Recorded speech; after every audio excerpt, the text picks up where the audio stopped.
Welcome Hello everyone there. to welcome to OOO Origami. It's January 23rd, 2022, and thank you for joining us. Absolutely. So, how you doing this week, Brian? Not too bad. It's been a kind of slow week. It has. It has. How about Um, you? doing well. Ready to start another week. Uh, Mm, already forgetting how wonderful and nice Jamaica was. So, yeah, that happens. That's why you have to refresh that memory periodically. apparently. So, what are you drinking tonight? Mm. Water and dead rabbit. Okay. I'm currently drinking a mixture of cranberry juice, pomegranate juice, and gin. Hmm. Good for the prostate. It is. It is. So, so yeah. This past week I had some fun with uh, on-call stuff, to take us back to last week's thing, um, and got to experience the thing I love to hate in operations, vendor calls. mm. Those are always the best. They Calls are. and attack. Yes, and some are better than others. Yeah. Um, That's why I like to always try and open the ticket online if at all possible, as much information as you can, and then that way you're not calling cold. First person you get, tell them, hey, this is my ticket number. Look it up. Escalate me. right. Um, yeah, I've had mixed success with online portals. I'll say that the level of success I've had with online portals is directly related to overall success with whatever company's support it is. Ah, Like Microsoft is their support is notoriously hard to work with. Um, and you can fill out whatever you want in your online description, and it doesn't really matter. You still go through the same true. hoops. And then there's other companies like is famous for being quite good at um, providing high quality support right out of the gate. Um, and I suppose there's a price tag that comes with that, obviously. But um, my vendor call from actually Friday evening was with VMware, so uh, short, sweet, and to the point, which is the way Yeah, I like it. that's in everybody's best interest because even if they're throwing low end people at it, that still costs them money. Right. It's in their best interest, as well as yours, to identify the problem as quickly as possible and get the best person to work on it as efficiently as possible. Yeah. Um, I wish some other companies, Microsoft, uh, Yeah. would figure that out. Um, They would have to understand their own products first, and seeing as how they don't even understand their own licensing, understanding their products may be a bit of a stretch. True. True. So, what's the most recent attack case that you've had to open? It's been a while. And it's pretty much only been with Palo Alto, and usually they're pretty good. Because, Okay. I mean, I know most of what the first troubleshooting steps are for most problems, and I've usually done it already. So I will outline that all with all the information that they would have requested in those first couple of interactions. Run this, do this, collect this. I'll already have all that on the ticket. So it's, well, especially if one of those things would have solved the problem or at least identified the problem, I don't even need to open the ticket then. I just go ahead and fix it if it's something within my Right. power. There are some weird little Right. secret switches. Yeah, you got to know the So secret handshake sometimes. yeah, because like you can get like a root console on the boxes where you can do extra stuff, as well as like in Panorama, the centralized management. You can drop into a Right. root shell and do things that you cannot normally do, and you can wreak a lot of havoc. So I understand why they do not let normal people go into that, because it would be a disaster. It would result in more support calls, not less, overall. Right. So, but yeah, the calls are either resolved very quickly or languish forever because it's so goofy and weird. I mean, Yeah, I've had those. I've had a lot of yeah. them with Microsoft recently. We had one recently where, upon certain conditions, we wanted email set out like an alert email. Sure.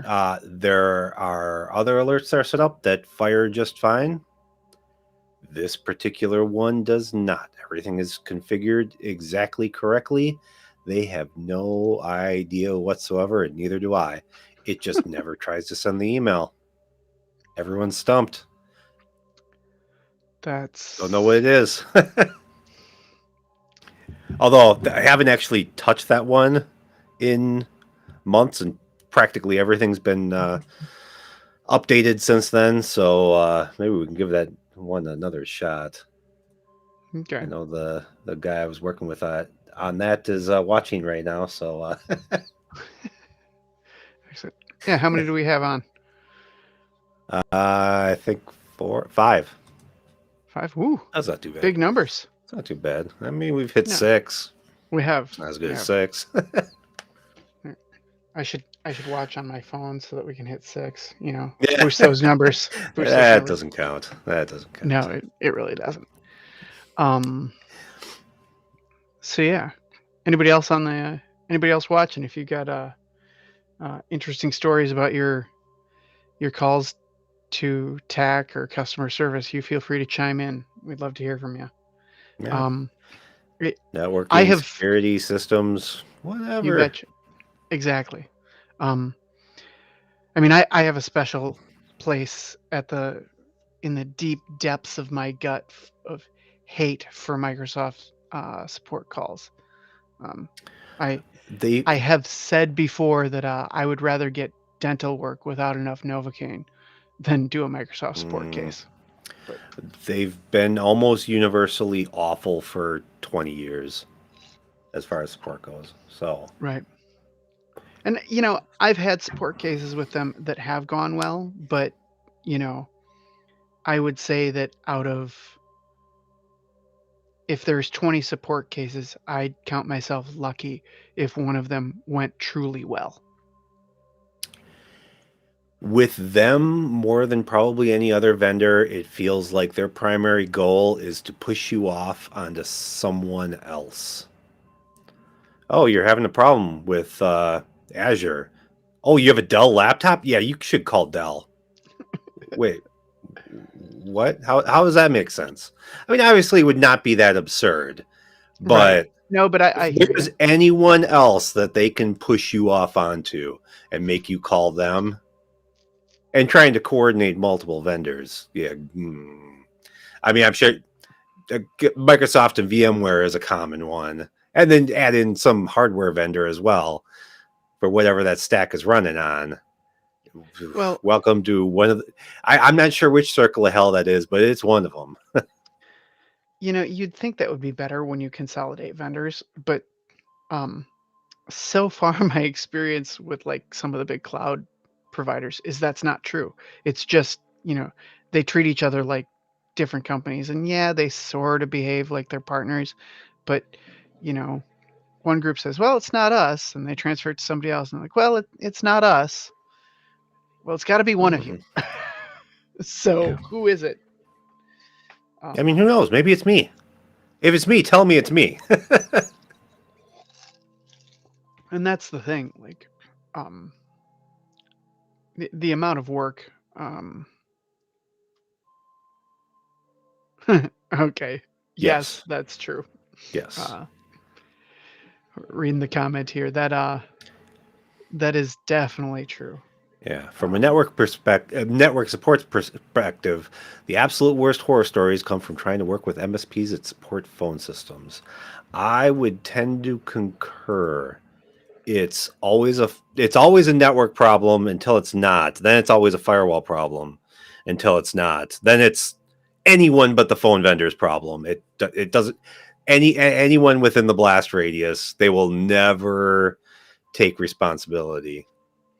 And Agreed. you can have packet captures that show exactly what's taking place, and that it is absolutely their phone system, and they will drag their feet and him and haw, and then finally work with the actual first party, the vendor itself, and oh yeah, that's a bug. Right. But this is 3 months later. I've my exposure to phone systems, modern phone systems, is relatively limited. But I worked for a number of years with PBX systems, and yeah, the support on those is not always great. And I had some exposure to some of the um, kind of web based IP telephony systems, and that's not awesome either. And I've observed absolutely that like MSPs that are doing phone system management are atrocious. They're just awful. They definitely can be, but then again, I mean, some of them, they may have 10 horrible people and one guy that really knows what the hell he's doing. It's just figuring out who that person is and get him on your account or her on your account. Right. And I guess with an MSP, that's possible. With with bigger vendors though, like they might have 100 people, and you know, The luck of the draw. right, Yeah. which is unfortunate. Um, I guess you know I'm trying to be sympathetic, right? Like Yeah. there are people that deal with a lot of variability, and um, it can be really challenging. I, maybe from their Well, perspective, 90% of the time it is a network issue, right? But well, and the network and especially security landscape has gotten orders of magnitude more complex. Hell, just in the last 2 years, yep, networks are getting more complex. Routing is getting more complex. You got SD-WAN. You have all different types of weird connectivity. You have different firewall vendors doing different horrible things as well. I totally get it. It is difficult, that but that doesn't mean that their first answer should be, I'm not even going to look at this because I already know it's a firewall issue. Or have you checked your QoS settings? Well, that I hope so. and whether that's the answer or not, did you even look at anything first? What do you Right. what have you looked at to determine whether that might be a culprit? Does it even make sense based on the symptoms being seen? Sometimes, Agreed. sometimes not. Yeah, the rush to some other judgment is probably the most concerning thing, right? And I mean, I will say that um, dealing with internal systems, I've absolutely experienced the situation where the first thing people want to point at is the network, because Yeah. from some people's standpoints, it's like, well, there's this big dark scary thing that can impact everything. Um, it's slow. It must be the network. Um, it stuff's getting blocked. It must be the network. And sure, it could be, but what have you looked at before, right? Like before you go pointing things at the network, like what substantively causes you to say it's the network, or it's the system, or it's the hardware, you know? Yeah. Um, so yeah, Well, and especially if we can come to them and prove right. packets are making it all the way from point A to point B. You're Well, I just guess not doing anything with it. that that I think what bugs me about the whole situation is like we're paying you, right? Like if I'm calling a vendor for support. I'm paying them for that service in some way, shape, or form. They're getting paid to answer that call. And if your response is to say, "Great, now do more work for me," that just doesn't feel very good, right? Like, Yeah. what am I paying for? Or why am I paying this much? Because I assure you, like, when they're selling you on like, oh, our service is awesome, they're not telling you like, oh yeah, when you call in, our guys will be right on top of telling you to do something else, right? Like, um, Our guys are the best in the business at passing the buck. right. And eh, I mean, just to be clear, I'm not talking about like, okay, person gets on the phone and says, all right, I need you to do X, Y, and Z um, to gather data for me.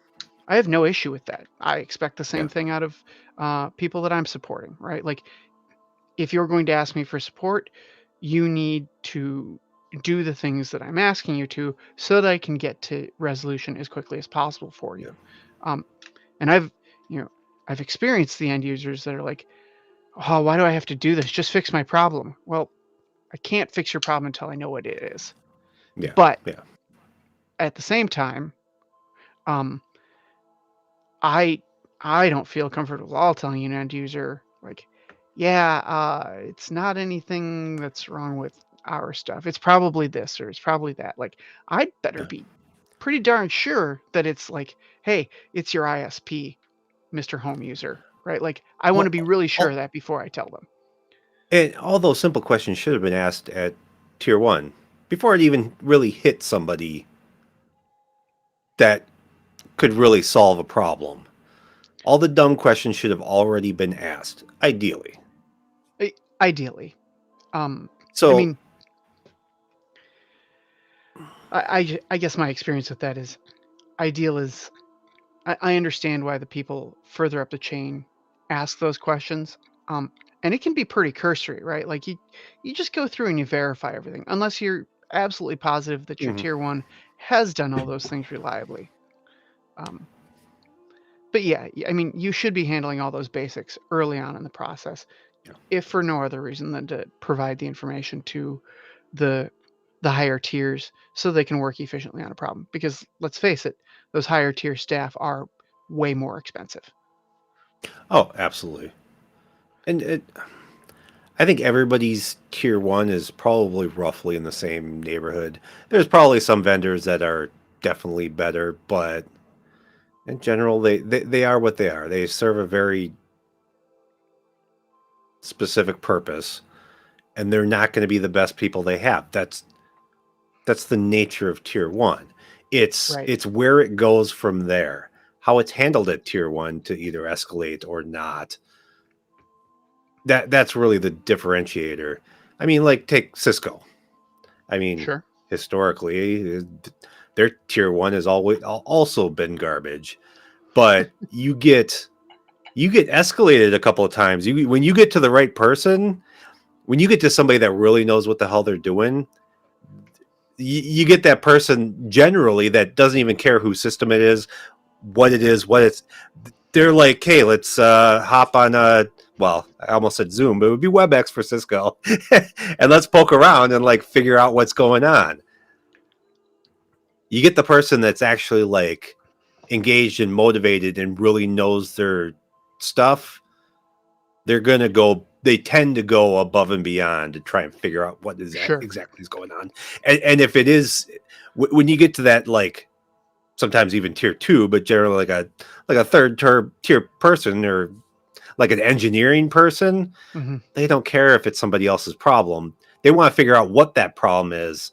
And if it's going to end up being somebody else's problem, they're going to be like, hey, because of this, this, and this, I think it's somebody else's problem. Let's get them on the phone too. And I Right. will talk to them with you and get everything straightened out. And And I, it's those types of things that really differentiate garbage vendors versus people that really care. And I guess I haven't had to open a ticket with Cisco in forever, but 5 6 years ago, that's kind of how it was. sure. Tier one was tier one. Right. Once you start getting escalated, once you get to the right person, that right person is going to fix your problem because they are an expert in that product or that feature or whatever the problem is. Yeah, I mean, I think that's the difference between at tier 1 you are thanks. It is a nice disco ball. Um, I can make it run later if you want. But, we are a theatrical household. Like It's not got to props totally in it. sidetrack us from our conversation here, but just a little insight into my home view here. Um, this is a scenic piece from Putnam County Spelling Bee that I did a scenic design for, and this is a scenic piece from Annie. Yes, that is the presidential seal. Um, it's the real thing. I mean, I didn't steal it out of the White House or anything. Um, that one's It'd be painted cooler by if you my. did. It would be on January 7th. While everybody was cleaning up from. No, just kidding. Um, Bought it on eBay. um, no, my lovely wife actually did the painting work on that, and assisted me with the line work and painting work on this. Um, in fact, my lovely wife does a lot of my uh, detail painting. She's excellent at it, and it lets me focus on other things. But like this piece back here is made from plywood. This one is made from layered cardboard. Interestingly enough, um, and then like I have an old partially painted drop back there. I have the disco ball. And if we were to dive into the basement, there's a whole bunch more extra stuff because my wife and I, in addition to me doing this lovely live stream, I also do a lot of technical theater stuff. So, in case you weren't aware, but that's why I have a nice disco ball. Anyway, back to vendors. Um, I think the difference between those higher tier people and the lower tier people is the folks at tier 1 are um, are empowered to close tickets, right? Um, the people at the higher tiers are empowered to solve problems.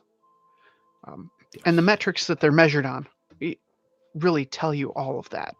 Um, when you're in a lower tier, your ticket closing rate, your time to close a ticket is super important. Yes. When you're up in the higher tiers, like you're absolutely measured on, did you solve the problem? What was your customer satisfaction rate?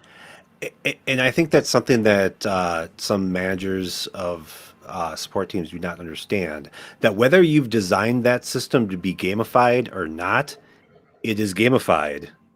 Right. People will work that system and they will figure out the best way to bump up their metrics if that's what benefits them as an employee. So why not just appreciate that that's going to happen and build your metrics in such a way that incentivizes the support staff working in the best interest of all involved, which you have a consumer ISP and their job is to get people off the phone as quickly as possible. I don't necessarily agree with that, but I understand where they're coming from. But when somebody has an actual problem, give them the tools to be able to tell whether that is an actual problem, if there's a regional outage, and give people information as quickly as possible. Right. Like, as soon as you bring up their account, if there's something regional, that should pop right up and you should be able to say, hey, there's a problem in your area. Do you want to call back when that's done or when that's resolved? This is the ETA. You can have somebody off the phone call in like 2 minutes. You could turn them around real quick if you Hmm. have good information at your hands. Right. Well, and if you train them well, um, you can also move them to uh, you can move them to the higher tier quickly, more efficiently, right? Because the Yeah, last thing you want, when no, justified. maybe not the last, right? I mean, y- you'd rather not have your lower tier people trying to troubleshoot things that are beyond their capability. You'd rather pass that on to the appropriate level because it's going to get solved quicker. Um, but helping helping lower tier people recognize that, um, making some uh, access to higher tiers available to lower tier people so that they can make that determination more quickly without perhaps uh, fully engaging the higher tiers. Um, those are things that I think successful companies clearly have. Um, Yeah. and the ones that have notoriously bad customer service don't. Um, AT&T comes to mind. And I will pick on AT&T all day, every day until their customer service gets better, which means I will be picking on AT&T until they close. Yeah. Um, because they don't. Verizon. Uh, I would put Verizon in that same tier. sure. I think almost all the big telephony providers are that way. Um, Yeah. I will say that I've been impressed with Spectrum's automated systems, um, but their customer service not not great. Yeah. Um, Uh, every consumer hates their ISP. Almost everyone hates their phone provider, their mobile provider. It, yeah, it's really about which surely one there's is a the reason for least that. bad, right? Yeah. And like Um, I've had good experience with Spectrum, but that's been Spectrum Business Class, which is slightly less bad. Plus, I'm not somebody that sure. needs to call support most of the time. I know what the problem is, and I know if there's construction going on, there's going to be an outage. I've taken steps to avoid that. I mean, I have backup connections, and it fails over. Oh, there goes my video. Hold on. I should have warned you. Yep. Ah, well, Brian's camera has some unique qualities to it today. But no, I know what you mean. When I was doing work as for an MSP, um, we we regularly had to do work on behalf of our customers with various ISPs, and none of them were good. Some of them were slightly better than others. Typically, the smaller players are better um, because honestly, I think their customers mean more to them. Um, but nobody was awesome. The L3 was pretty solid before they got bought out. Sure, They got bought out by Windstream, and then by who then got bought out by Lumen? No, who the hell did I don't even remember now. They got bought out like twice in a short, like a 2 year time span, right. and yeah, so quality went down precipitously. I mean, that's a that's the kind of business that uh, it's the kind of business that's easy to change hands. Like you buy it because it's got some lucrative profit.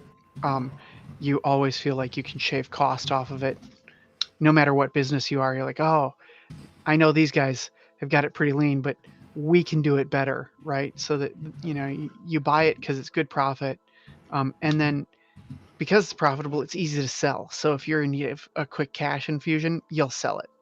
Um, there's some other businesses like that out there. Um, Security monitoring businesses are uh, typically that way. Like I've seen several big players in that field just change hands, um, like yearly. Oh, we it didn't pan out as well as we thought, and we need some cash, so let's sell it. And then somebody scoops them up, and like every time they suffer a little bit more. But um, just as an aside, I will give full props to one company, consumer company. Um, I think everybody's got complaints about their cable or satellite provider, um, but uh, not DirecTV. Who's the other? Dish Network. Um, Dish. I will say that I thought the customer service and the offering from Dish Network was almost universally good. Their customer service was really interested in solving problems for you when they could. They were quick about it. Um, they were decent to you, and they actually valued having you as a customer, um, and made that clear when you had to interact with them. So, Yeah. you know, I can't, I don't think I can say enough about how highly I valued their customer service. I actually stayed with them for um, longer than I needed to because I appreciated them as a company. And, you know, they're still around, which is good. I don't know how much longer they'll last. It's a it's a real tough market to be in. So, Yeah, I haven't had any cable or satellite provider in 6, 7 years at least. Oh my God, maybe a lot longer than that. Uh, Probably closer to 10 years. So yeah. yeah, it's been all streaming. Well, now I don't think I've fired up Netflix in 3 months. I should probably cancel that. I never watch it anymore. Um yeah, I mean, y- from a I'll tell you there's some great stuff on Netflix, but I'd also tell you that like if they haven't captured you as an audience, they're not doing their job. They need to market better. They need to put Mm, content on there that means more. Um, and honestly, cancellations are one of the metrics that those companies really focus on. So, yeah. um, Although I you know, also have Prime, and I think I've watched one show total in the last 10 years. I've had Prime. I mean, granted, they've only had streaming for like 5 years, but I never watch it because the user interface is absolute trash. it is. It is. Good luck watching any series. You got to pick around and oh, I finally found this season. Why isn't everything all together? Try and watch Doctor Who. Holy crap! There's no I mean, way. They if you break up want to, all the specials into like one, basically a season, and then everything is all. It's horrible, horrible. they've gotten a little better. Um, but if you want to Yeah. jump around at all, good luck. Um, the they do have some great series out there though. Um, and Prime is an interesting one. I think they get away with their bad user interface, partially because they have decent content, and partially because there's still a ton of people that have Prime for the free shipping. Yeah, I have Prime because I have Prime. It's Right, not just the free shipping; it's the free photo storage because I've got many terabytes of photos up stored in Prime for free. right, So that right there pays for it. So uh, right. I don't even care about the streaming. I just find it amusing, and they keep sending me like alerts and emails. Hey, there's new stuff on Prime. You should maybe take advantage of that. Nah, your interface sucks. It's already paid for, and I'm not going to use it because it's garbage. I I mean, They finally maybe there stopped should be a hard metric banning. for that. Right. I mean, they used to send me a lot of notifications about that I had access to Prime Music. And I'm like, Oh, yeah. I don't I don't want it. Um I have like I'm a Spotify subscriber and I appreciate that they don't pay their musicians super well, but you know, what streaming service really does. Um and I prefer to consume my music off of a streaming service and I think Spotify does a great job. Um So like, I'm just not interested. There's a couple of things on Prime Music that you can't get on Spotify and vice versa. And like the same is true with YouTube Music or Pandora or whatever Yeah. your I, soup I du have jour I have is. YouTube Music well, because I pay for the YouTube Premium or whatever the heck they call it now. Uh, just because I don't want the ads, and I've been once the music was available, I started using it, and I don't need redundant services, Right, so right. it's good. It's Y- good enough. Um, I used it more when I was commuting, but now that I'm working from home, um, Fair enough. I mean, yeah. Yeah. So yeah, customer service, don't suck. Don't suck. User interface, don't suck. Uh, so what else is new? Anything? Nothing? Yeah, not a ton. It's like I said, it's been kind of a slow week. Yeah, it has been. Yeah. Um, I replaced batteries this week in our UPSs. That was fun. Oh, Yeah. that's a blast. Yep. I helped you do it last time. Now this was the APC Symmetra, so um, Okay. this was both. This was easier, obviously, because like it's a bunch of self-contained trays that you put the batteries in. There's basically no risk. It's just heavy lifting. Um, and then this coming week we're going to do the batteries in uh, our aging power aware system, Mm. um, and those are heavier. And of course, I'm teaching our interns and system techs what that process is about. So Yeah. This is how you do super this and fun, don't die. right?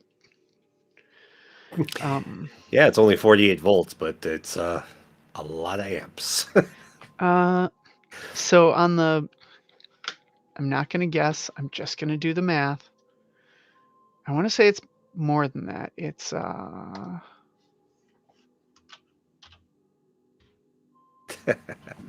on. Uh,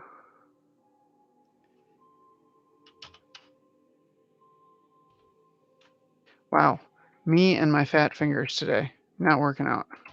Yeah.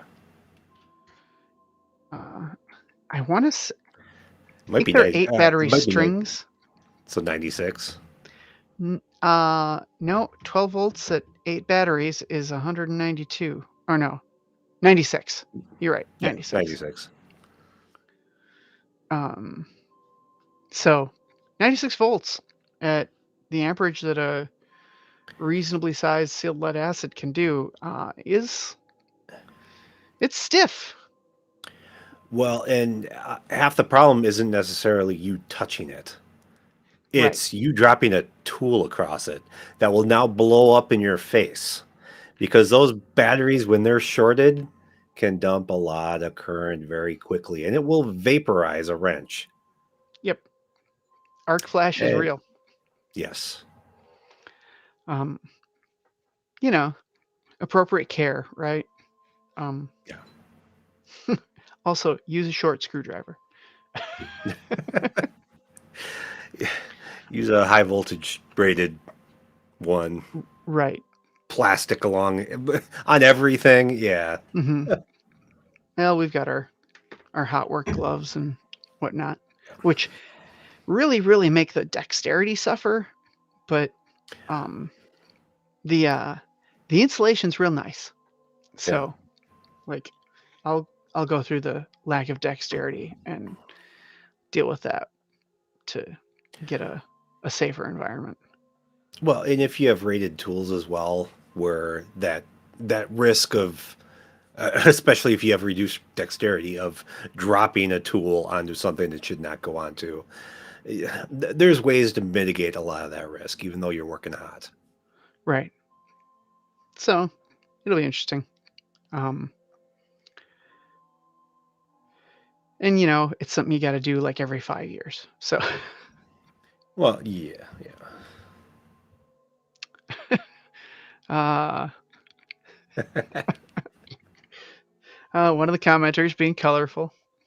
yeah. Mike has special terms for almost everything, and they're all hilarious. They are. Um, yeah. By the way, Mike, welcome, Mike. I don't know that I've seen you on our stream. No, it's past his bedtime. Ah, I Mm, suppose Sunday meatloaf special and then straight to bed, right? the early bird. Yeah, yep. Gotta get that so you can get up for that Yeah. for those canasta games. Well, and he eats his wife is Sicilian, so She cooks. Okay. He Yeah, doesn't even have to go out for the early bird special. So he's a lucky man. that's always nice. Uh, so, if I Don't say so believe. one more time, I think I'm gonna put a quarter in the jar. Yeah, yeah. Yeah, I'm just checking messages. I don't think Shauna will be joining us today. Rick will not Oh, be that's it. either. So, Oh, yeah, and and I apologize. I didn't come with any pre-planned content for this one. Normally, I try to have something just so we have something interesting to talk about. Let's see here. Gonna go yeah, to our you'd think we list could. of. Oh, you got a list now.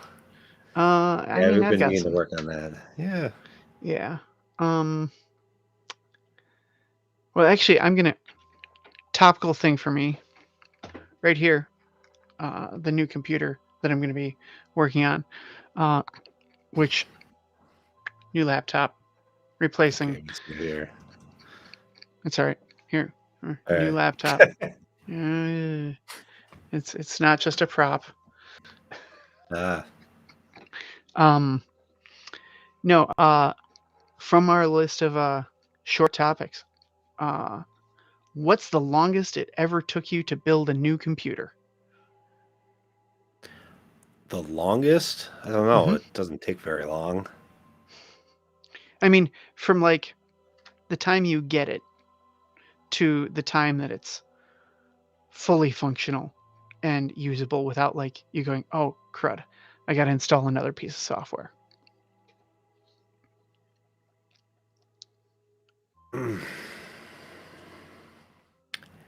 I can use like whenever I upgrade it, it's usually maybe 2 hours of physical build, install Windows, update everything, install everything. But then, I mean, I still have my previous PC that's over a year old, just in case.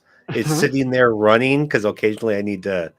Oh, I forgot to reinstall this, and I don't have the keys for it, so I'm gonna have to rip that out of the registry and make Right. that happen. Just stupid stuff like that. I don't think there's any actual data on there, and also my Plex server is running on there now. So, Okay. but I mean, I've stripped it down a little bit. I mean, data drives are gone out of it. It's just like the boot drive, and I usually have two SSDs. I'll have like the boot SSD, and then like a working SSD, and then like a couple of mirrored like spinning disks for just bulk data. So there's not really anything important on there anymore. Everything's all been moved up to my NAS or over the new computer. Sure. So, but it's still kept alive just in case. So what you're saying is over a year. I'm just About kidding. that, when did the 11th gen Intel processors come out? Because I built Oh, the new one when the as soon as I could get an i9 11900K, okay. that's when I built it. Oh, And I think I got one almost. It was like within the first month, but I was on a waiting list briefly. So I think that those come out in like spring, April, May. yeah. So we're almost going on a year here. Okay. Yeah, my typical stand up and build process is once you got the OS squared away, um, is because I don't focus real heavily on it. Typically a day or two. I'll install software and then go on and do something else for a while and then come back to it and install a couple other pieces. And I'm super careful with driver loads. Um, I just, when it comes to drivers, I like to install them one at a time.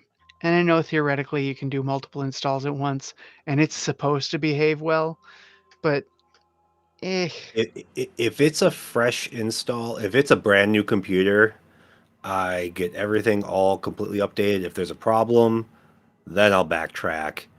But after I've got a known stable system, it'll be I update one thing at a time just to narrow Okay. things down. That way, if something blows up, you know what it was, and you can just roll it back.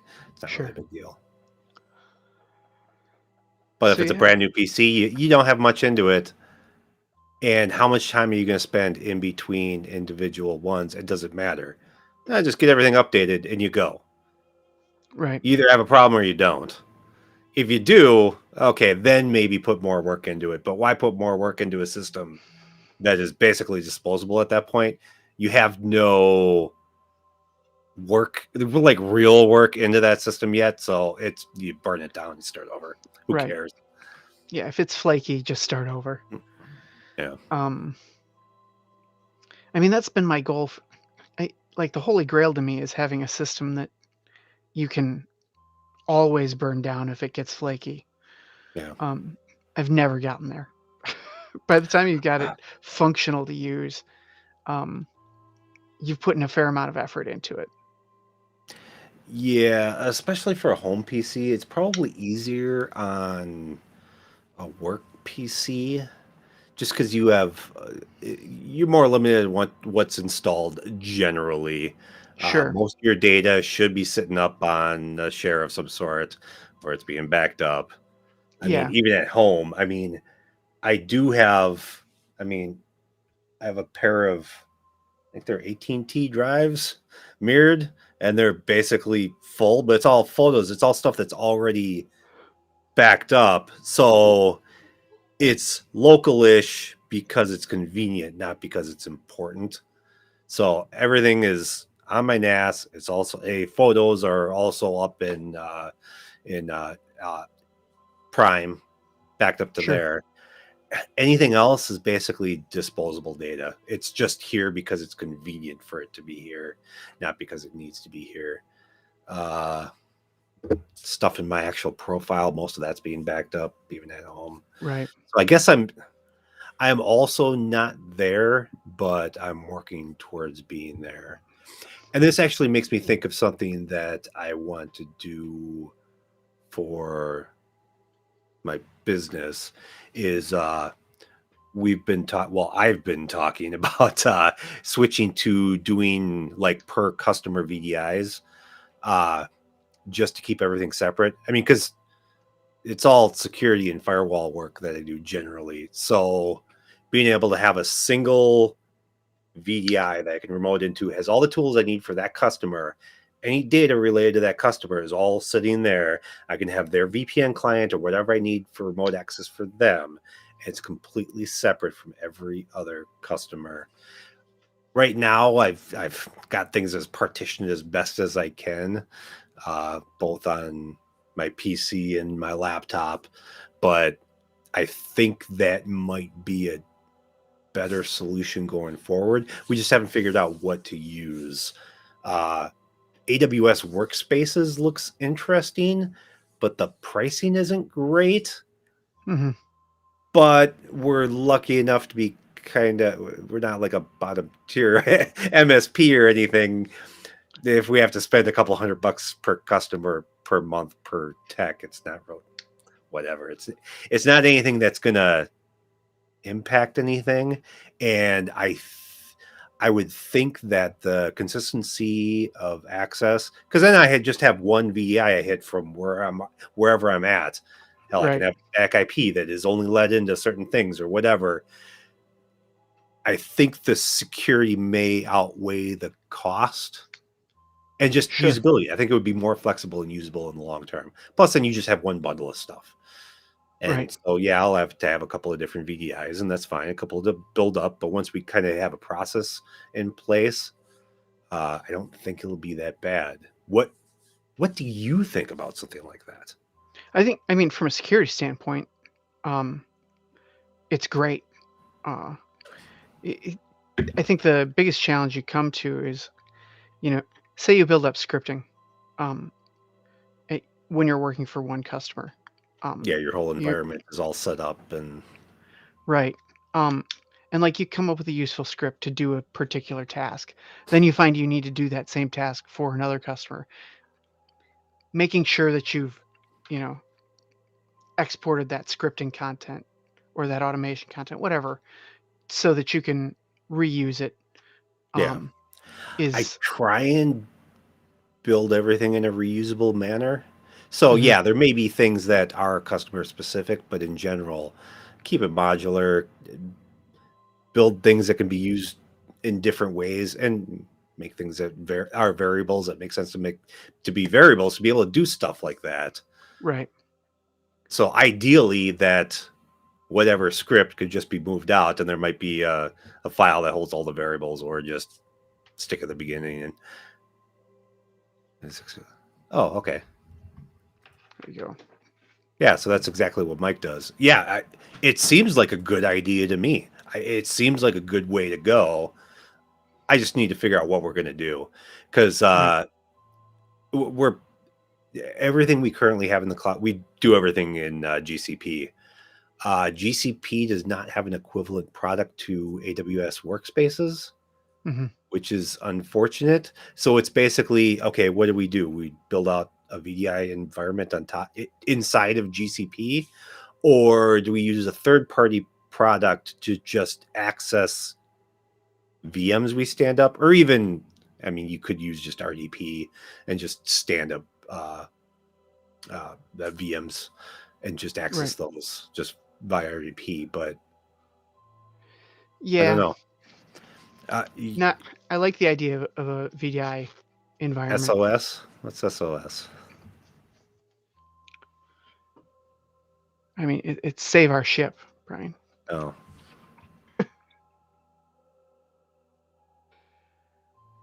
Uh, Ziggy's throwing out acronyms. So yeah, we got SOS and SHL. hmm. Oops. All right, show that one. So, I mean, you've done more VDI stuff recently, Um. Yeah. but I it mean, was all mainly Citrix. I'd rather not stand up a Citrix environment in GCP. It just no, you don't seems like have to. overkill. Yeah, yeah. Um. There. Or There even an are RDS environment. right. There are RDS based VDI, but if you can find a vendor that's going to, that's already figured out the core infrastructure, and I think AWS Workspaces is that, um, where it's just okay. I need a work. I need an Yeah, it's OS. VDI as a service, Right. which is kind Um. of what I would like to have, just to take out the management aspect, and because we don't really have systems people. I mean, Right. we have people that have done system. I mean, I've done plenty of system stuff. I've done Citrix stuff. I don't want to deal with that. I've got actual work to do. I don't Right. want to You be dealing with back end maintenance. for a a small user base. Um. It doesn't make sense to stand it up. If you've got Yeah, we're 50, talking half 60 a dozen people giving you people. right. Yeah, half a dozen people, each with between 2 to 5, maybe a few more, it depends, but a handful of VDIs each if we Right. break up by customers, which if we're not going to break up by customer, this whole thing doesn't make any sense. I think that's like a good goal and a good reason to do it, is to break everything up by customer.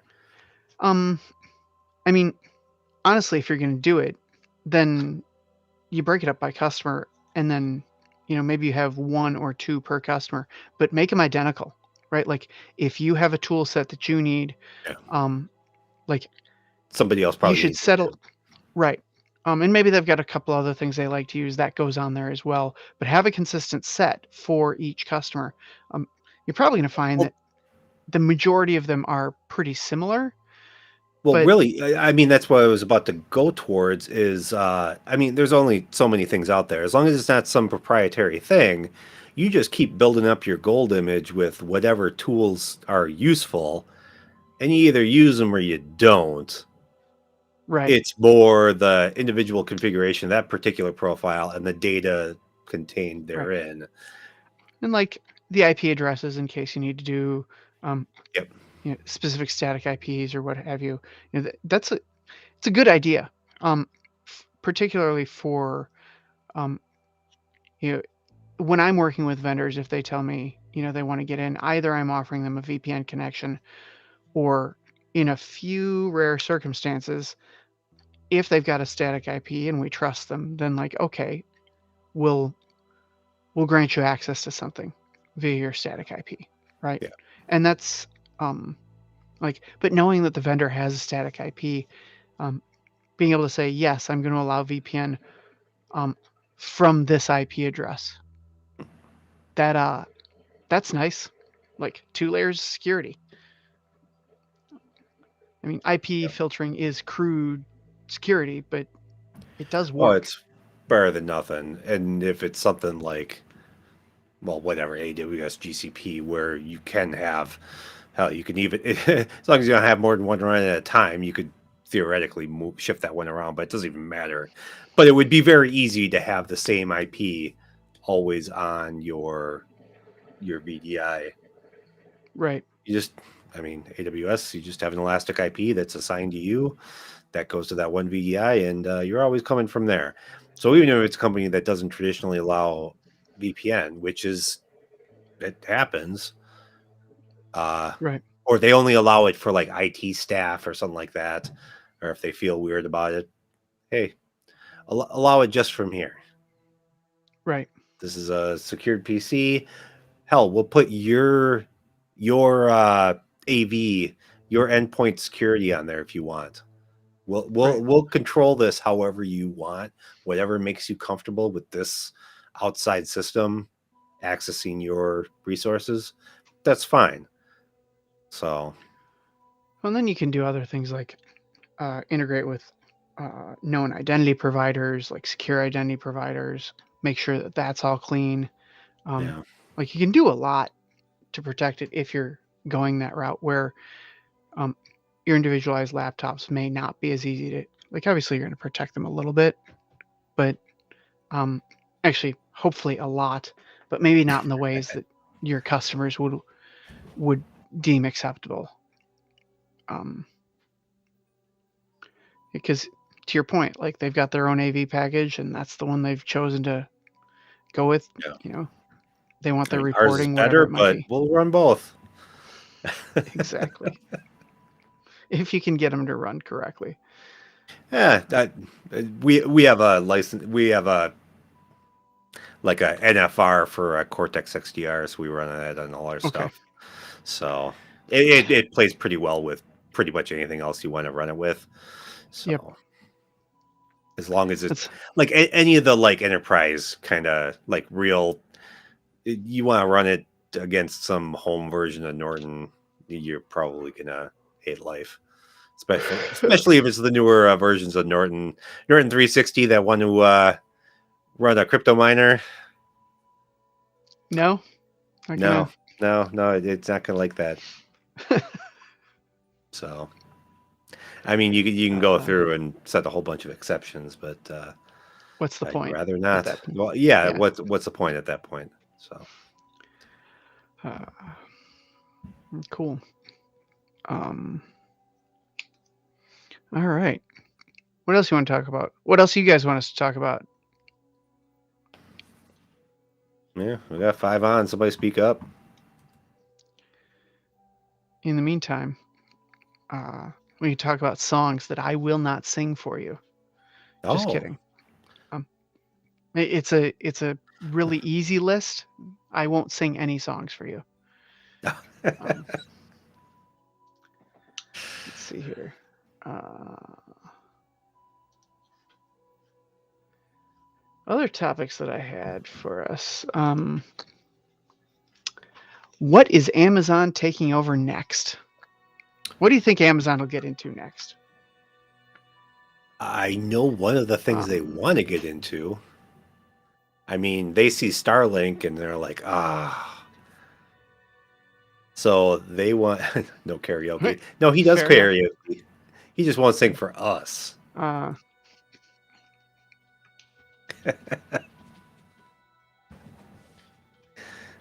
He can actually sing pretty well. His wife is amazing. She's got a great voice.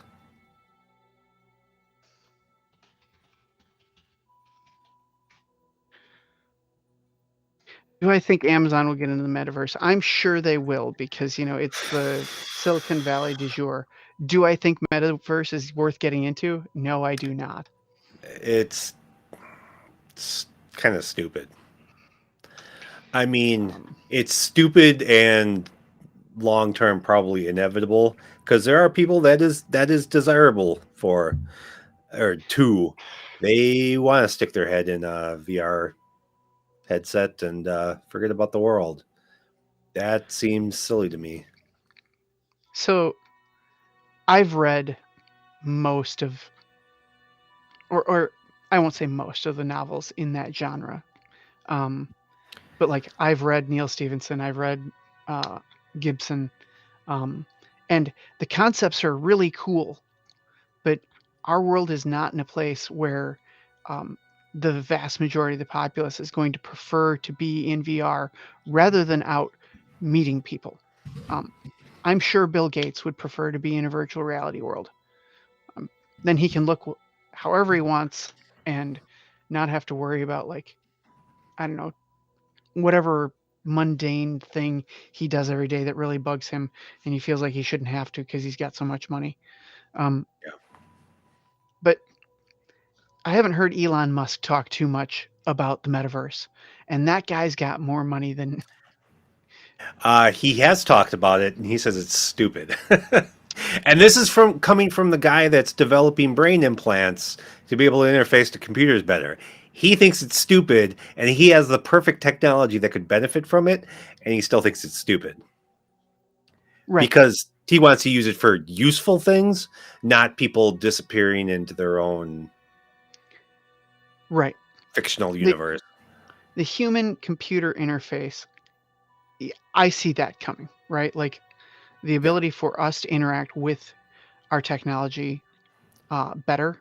Like that's the drive behind all the voice command systems, right? Like if I don't have to pick up a keyboard, if I don't have to use a mouse to interact with computing, yeah. um, Only those generally sucked. I mean, you're quicker on a keyboard and mouse right, than you could ever be telling a computer what to do. But a direct brain right. interface, Um, and uh, like especially for things I that think need people to take discount place. just how hard. Go ahead. Uh, I think he's coming from it more from areas where you need to take some of the latency out of human interaction. Say, navigating a spaceship, where milliseconds We're count. If you can cut right. out 10 milliseconds, that's good. If you can cut out 100, that's awesome. I mean, how many can you cut out not having to go all the way out to your hand, work a control that needs to feed back into the computer when you can do everything in your brain, even if it's for simple controls or Yeah, I something mean, like that. Being able to react. yeah. I mean, it depends on how highly trained your people are, right? Um, if you're The highly trained brain with is the an equipment, amazing thing. yeah, it is. So is the human body, though. Like you can, if you train your It body to is. do things, It's just not you quick can get. enough. I mean, you can get reactions down to, um, like a It's couple hundred tens of milliseconds or milliseconds. less. Yeah, but you can do a lot quicker in your brain. Sure, And the sure. beauty of the brain is, I'm not going to say you can just stick electrodes wherever you want, but you can almost stick electrodes wherever you want, and your brain will figure out what to do with them with enough training. That's amazing. I mean, Yeah. there's people that have had a complete separation of their hemispheres, and they become fully functional just because the brain is able to just figure it out Hmm. with whatever Yeah. connections are left over. That Brains are blows my mind. But brains are neurons super are amazing. adaptable. They are. Yes. Um, what they aren't is fast. Well, Um, they're the com- faster than the brain plus whatever yes, extra yes, physical. and like I think the idea of uh, a like a brain computer interface is interesting. The ability to send a ton of data through in a meaningful way um, is powerful and quick, right? Um, I think a ton of data might be a stretch for quite a while. yeah. I, Well, I I think think it'll be simple interactions, a handful of neurons, innies and outies. That's about all you're gonna get for a significant amount of time. I'm betting. As far as like Johnny Mnemonic just dumping data into your brain, that's a lot bigger ask. right. So Yeah, like direct jack into the computer. Um, yeah, that's a significantly more difficult problem. right. And like, and this brings us back to the metaverse, right? Like, do you have a better interface if you are fully immersed in some virtual environment? And does it enable remote workforces to be slightly more interactive? Maybe. Um, Maybe but how much does that cost? Like, oh, when you're talking about it from a corporate standpoint, you know, coolness factor aside, because it might be cool, but how much it's how like much overhead Farmville, but goes in into it? your head, man. Right. And I don't. I simultaneously understand the allure, but I'm 100% confident that that's not a thing I'm interested in. well, is it useful? Right? Like, What? And that's the biggest thing. um, maybe there. It, I it, mean, useful for escape. sure. I can totally get that. It could As an be a very entertainment interesting vehicle, gaming system, yeah, right? gaming platform, or not Or even necessarily gaming, just entertainment. virtual world that you putz around in. I Okay, mean, I get where there's a value to that. I wish I was somebody that had the I wish I was somebody that could like escape and play games. I can play 10 minutes of a game, but then I have shit to do. That's why I like Fallout Shelter. fair enough. It takes me 30 seconds every couple of hours to just hop in, do what I need to do, and get the hell out, and then I can go on with my life. I don't have hours and hours and hours. I mean, I was there once. I mean, playing EverQuest in my late teens, early 20s, You just survived EverQuest. Way to go. I would from like the minute I got home until like 4 or 5 in the morning. And they would be like, oh God, I'm still in my work clothes and I haven't eaten yet. And I have an hour before I need to be in formation. Shit. Well, I'm just gonna pass out real quick and change again. Yeah, it was awful. I couldn't do that now if I wanted to. Same here. And I'd be I like 2 actually hours do in and like snoozing at the keyboard. and I actually do wish I could have a little bit of that escapism once in a while and like play and enjoy a game and just only worry about that. But it's just I can't do it. I'm always thinking about what I need to do. There's always something I need to work on. It's not even necessarily work. It's just life. Yeah, I don't know, but I don't I don't think the metaverse is gonna be what Facebook would, or what Zuckerberg would like it to be, which is I understand why they want it. They want to Yeah. further immerse you in the world that they control. Um, but they're evil. So, We are transitioning into an attention economy. hmm People's attention is one of the most valuable things right now. He thinks he can capture all of it. I mean, for some people, he may be right. I'm just not one of those people. I mean, there's a lot of people that he's captured uh, a ridiculous amount of their attention. Yeah. Um, I mean, to the point where, like, honestly, barring some kind of uh, wide cultural realization or some kind of what is probably inappropriate government intervention, it's not going to change.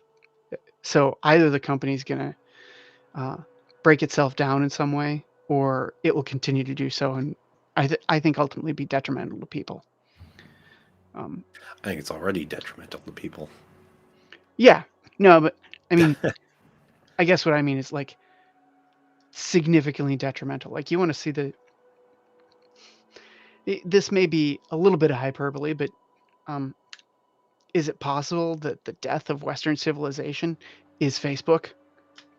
Like, I'm not sure if it's Facebook or Twitter, but it's one of those two. sure. I mean, it's the Both kind of bring out the worst in humanity. well, and the the amount of productivity that's sapped by those things is pretty impressive. Yeah. Um, The dopamine hits will continue until morale improves. that's that's Facebook in a nutshell. and They've gamified and quantified every way to gain your attention. How can we suck them back in? What is the correct rate of notifications on your phone to get you to check that thing as often as possible? and even if there were like a benevolent actor that wanted to play the same game in a more beneficial way, like give you the dopamine hit for like investing or taking on side gigs or whatever, right? Like at this point, Facebook has been doing it so long, they're so entrenched, and they have so much information that they are always going to win that competition. They don't Yeah. have to be they don't have to be the best. They just have to be better than everybody else. So you can absolutely get those same dopamine hits from investing, from crypto, from there are other avenues that are more productive to your Yeah. life. Um Good. You're the smart guy, Mike. No Facebook, no Twitter. They're both garbage. You don't need them. and I'll be honest, I don't have a personal Twitter. I have a personal Facebook. I am rarely on there. Um but I know a ton of people that are. A ton of I point and really laugh. excellent people. Um the amount of time that people spend on that is ridiculous. I I give people the dopamine hits that I know they need. Or I give people that I know need dopamine hits the hits that they need. Let's put it that way. I go on almost well, partially it's to point and laugh, partially it's to these are people that will appreciate that thumbs up. I What's will give it to interesting them. is Facebook for the longest time didn't have an algorithm for users like me. Um,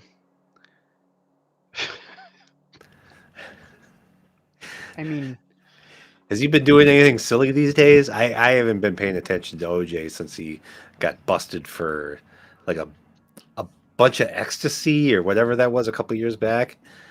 What the hell is he up to these days? Not that it matters. I don't see, actually care. It's just mildly amusing. let's see here. I've got one from August 2nd. It says, "Get your shot." Uh, I think that. Oh, November He's 15th. he's very active on Twitter. All right, living his best life. All right. Uh, Good. well, let's just see. My streaming profile has a Twitter account, so I can. Ah, I I mean, considered to be that. clear, I am. I get home. I'm an IT guy by day, uh, Luddite by night. If I could run my house on,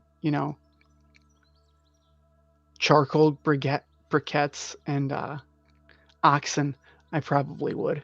I mean, I can understand the allure of that, but I'm somebody that's an IT guy by day and an IT guy by night. I mean, I have patching schedules for my home systems and Fair enough. outage scheduled outage windows. Uh, I found the real OJ. He only follows 38 people. Yeah, Stingy. yeah, Let's see here. yeah, Miller by night. Yeah, sometimes. Lots of tweets about uh, about football. Okay, understandable. Um, yep. Uh, yeah, he's definitely in the football mode now. Yeah, he is. He looks like he's living his best life. Not bad for a guy that may or may not have killed somebody. I mean, probably, but I mean, probably. I think the civil society has decided that he most likely did, uh, but legal yeah. society was Oh, inconclusive. yeah. Hold on. Mike had sent me a message. Hold on.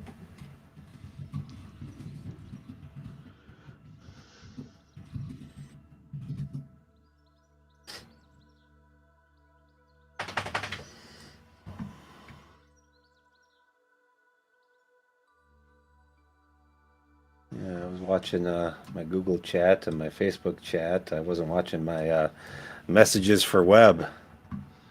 Mike was hitting me up. Uh,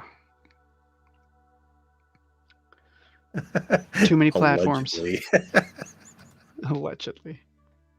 Jesus.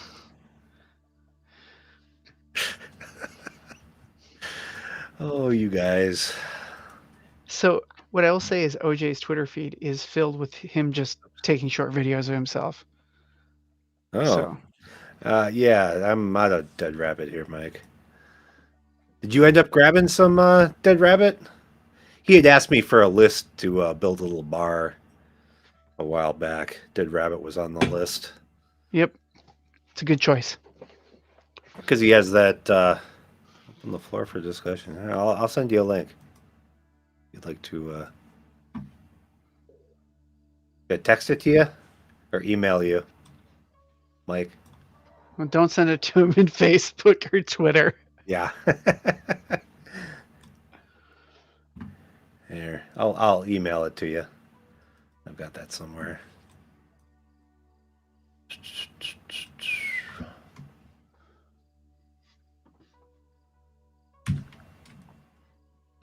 Oh, that's old. There we go.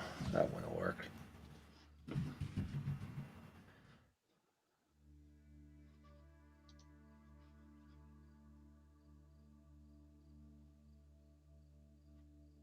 Oh, Mike, I sent you a link so you can join us. It's like join a Zoom if you'd like. I thought that's what you were asking for. Oh, I gave you a bottle of Dead Rabbit. Oh, yeah. I forgot about that. Yeah, after he had asked for the list of what to kind of flesh out a bar with, the next time I was over there, I brought him a bottle of Dead Rabbit. Yeah, it's that's what I was drinking earlier. I'm all gone. You're dry. You Yeah, got any? You're in your liquor stockpiles like a full story yeah, it's away. downstairs. Uh huh. I mean, my wife could refill me and my water if she's still listening. Oh, She's a lovely woman. yes. I'm sure my wife is not listening. Oh, here we go. Holy crap. Mike, how you doing? I'm doing good. Long time no see. Right. So let's see. Close this closed caption. See, that's what I was wondering what was going on. If we're just going to sit here and listen to you guys talk, or can we throw grenades? Oh You can yeah, you do what you need to do. Yeah, you. Anybody's welcome to. Anybody that has something productive ish to say is more than welcome to hop on. Right Think of on. this as like a community access cable show with a call-in number. maybe we should maybe we should change the title to IT Ops Community Access Cable. Hey, Mike, mute your other. You're watching the video and you're on the video at the same time. All right. Hold on a second here. First time caller. Well, yeah, mute you for a minute here. Oh, he's got the Palo Alto shirt. Oh, now I shut the down You good thing now? wrong. No, you. Oh, I gotta figure out which one of these is the problem. one of them tabs. Come on. You can get better, but you can't pay more. Correct.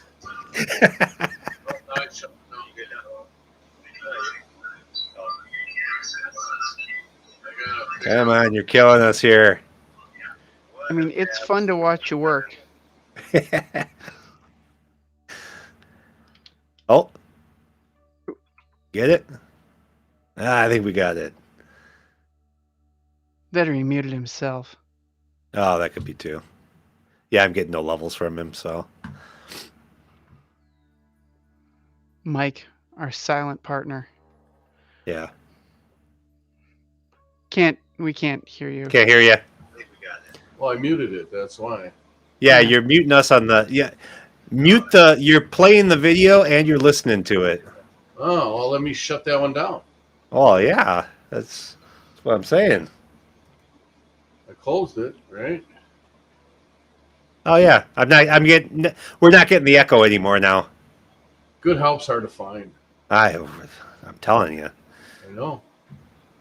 I was trying to figure out. I had it all set up. I had like 3 cameras running before, and I had some background music. So when you guys came on, it's like, hey, here's Mike. And it's like, and then I'm invisible and silent. Well, we can see you. Yeah. Yeah, well, yeah. Well, you can see us when we're in the No. You're just watching the. pod. Yeah. You're just watching the live stream. But now you are joined in. Good. Yeah.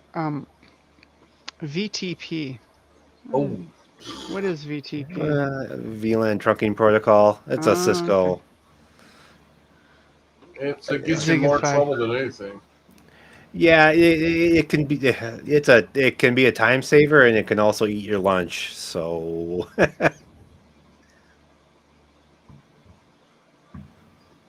Yep. Well, now that I have 2 people that are topical experts on that in that subject, let's hear your pros and cons on VTP. The con is that once you turn it on, use it, because if you don't, when you try to bypass it, you're going to be denied the use of it. And when you make a mistake, it could be critical. You insert a device and you don't put it in the right mode, it could take over. And when it takes over, it'll step on your existing world. Yep. And it can wreck your life. You can, and now you're going backwards. I mean, yeah, you can do VTP mode transparent, and you just pick one this is your master switch, this is where you add your VLANs, but man, at the same time, how often do you really what like he also said is how often do you add VLANs? Generally not that often. And once you deploy VTP, it's very difficult to turn it back off. You have to be very careful. And okay, well, now you have, say you're running VTP everywhere, and now you have to get some other vendors' switches. Now you're rolling that stuff out anyways. You're better off just not having it in the first place. I get why it existed. And if you're all Cisco and you're very diligent about your configs and make sure everything is set up right, yeah, it's fine. It can save time. and make everything consistent across all your switching. If you have larger environments too, because if you're in a data center that also has, like, say, an office attached to it, where the DC is on the side and you have similar VLANs that are shared across the user, but you have then. I would say in 100% of cases, you should split those apart anyways. Yep. But yeah, And there's then, practicality that comes into play here. yeah, and that's what usually happens. You get something that you want to change, you can't. You start farting around with it, and you change the mode, and you do something bad, and there it goes. Yeah, you sit up on the DC, and now you got people chasing you around. I mean, if I had my way, like say you have a DC and office space in the same building, man, give those office workers their own switching, their own firewall to as much of a degree as you can. Keep that DC and those office users, treat them like two different sites. I mean, otherwise you're just asking for trouble. It will happen at some point. Something will ruin your day.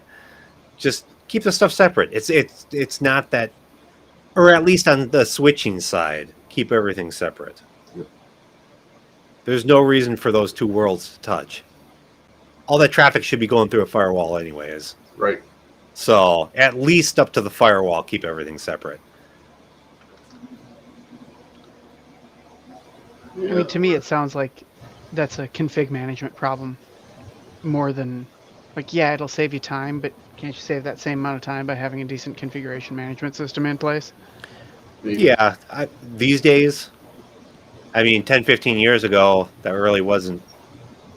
It was usually a roll your own thing if you wanted to do it. Sure. Or use like cat tools or something to do a bulk change. But that can come with risks as well. So. Fun. And no boob shot. Well, Mike was standing up earlier. That's what he was saying. I got nothing for you. Oh. And Brian's camera didn't. Ah, damn it. See, I sit in the basement with the curtains behind me are used mostly for audio dampening. If I can make the other camera turn on, it faces the stage that's in my basement. I haven't figured that one out yet. Yeah, he has the best basement out of all of us, so.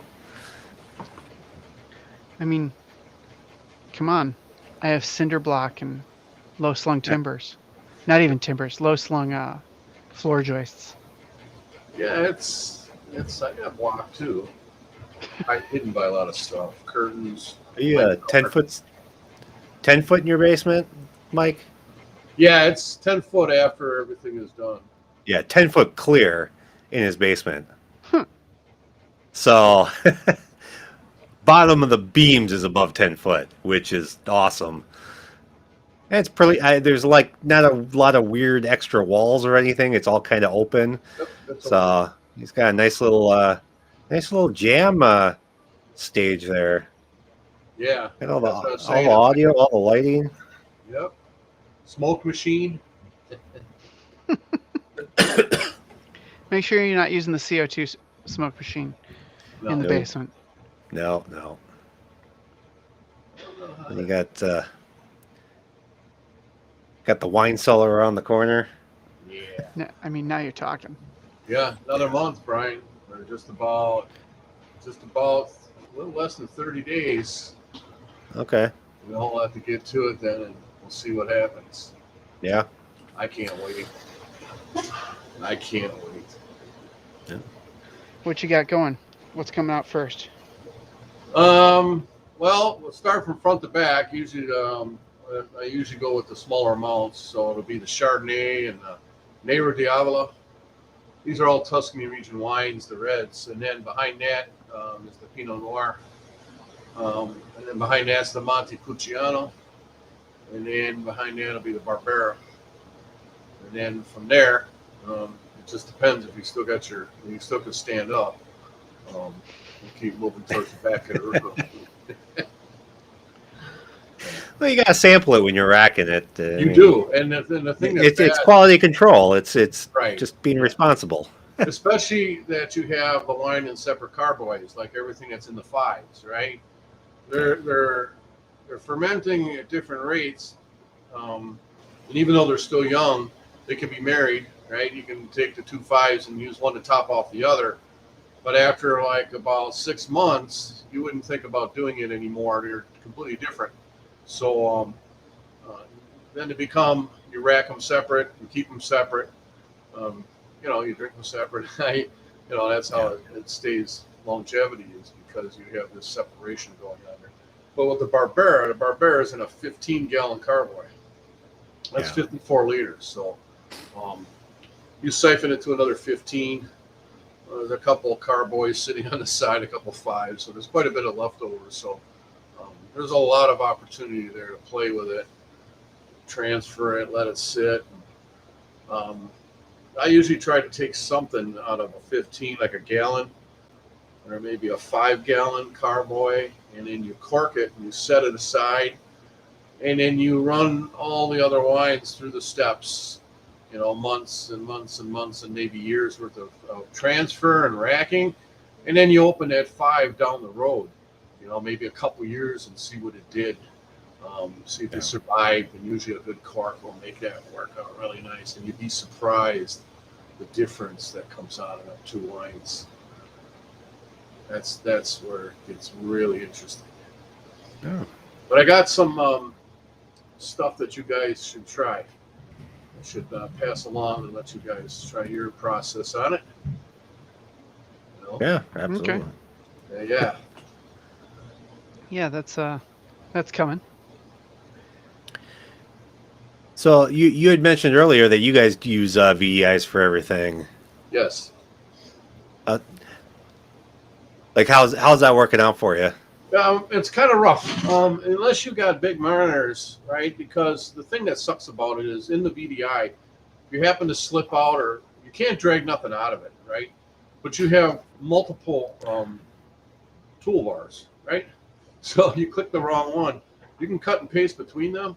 So sometimes I'll take like my scripts and I'll cut and paste them into a notepad, and then I'll go look for them, and it's like, where the hell I put them?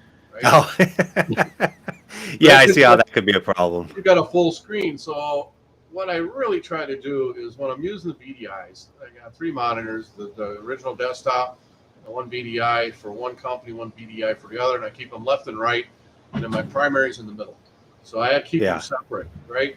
And they have separate toolboxes. I use, putty, and the other ones use Secure CRT, and they kind of control it. They want to have their security on it, so I have no problem having them do that. Yeah, and that's one of the reasons I want to do it, is just to have that way I can use like their preferred version of a VPN client and endpoint protection. And plus just keeping data separate, just to make sure there's no cross contamination, nothing weird going on. Up comes the desktop, and everything you need is in it. You don't have to think anymore. Oh, okay, wait a second, that's Secure CRT, not putty, or they're using this version of Global Protect and over here. Yeah. And you get this nightmare. I have that run into me often. Just you forget where you're at, or you're working one too long, and you go back to the other one. It's like, what's my password? Yeah. Which is the hardest thing right now, is because there's literally hundreds of devices. Some of them have local logins, and some of them are running. Oh, I know, and some of them are running Radius. And now I'm doing some single sign-on stuff, and you got Azure. You got this. Get Putty all set up with everything saved in there, and do key authentication for everything that you can. Right. Yeah. I mean, that'll make life a lot easier. Yeah. It's challenging, that's for sure. I mean, it's a lot of fun though, doing them both. Mm-hmm. Yeah, I definitely want to look more into that. Try and figure out a way to do it within GCP, just so we don't have to have multiple clouds. Right. I mean, if it's one thing that doesn't really have to talk into GCP, it's not a big deal to use like AWS workspaces or something. But Yeah. I'd prefer to keep everything in GCP just because that's what we're currently using. So, Yeah. Yeah, I'm still trying to figure out how to just give up on it all and just take a break in life and move on to something a lot easier. Just focus on your wine. Right, that and I picked up a new DMX control for lights instead of using the hard um, console. I got this other one. I've been playing with a soft thing, and I've been fighting with the vendor. Pain in the ass. That's why I was gonna, before I figured out how to text, I was gonna tell you guys you're talking about support calls. You want to talk about getting run around and bullshitted. Oh my God, these guys are in Australia for the unit that I have and the software that I'm trying to use. And it's like stick it in your ear, you know. But What'd I'm you pick also, I was using DMX control. I got this. I don't even know where I put it. It's underneath one of these things. I got the NTEC USB Pro. So it's a nice little box. It's like $110. My son gave it to me for Christmas. oh, that's not bad at all. Yeah. Oh God. And it's Well, so, like if it works. it's so integral. It's the programming. You got to understand. You know, when you buy a light controller, you want to turn a light on. You assign the light, you save it, and then you move a fader, and then you have the range of colors, you know, per fader. And the farther up you go, the more light varieties you have, and then you can dim it and flash and do everything, and then you save it.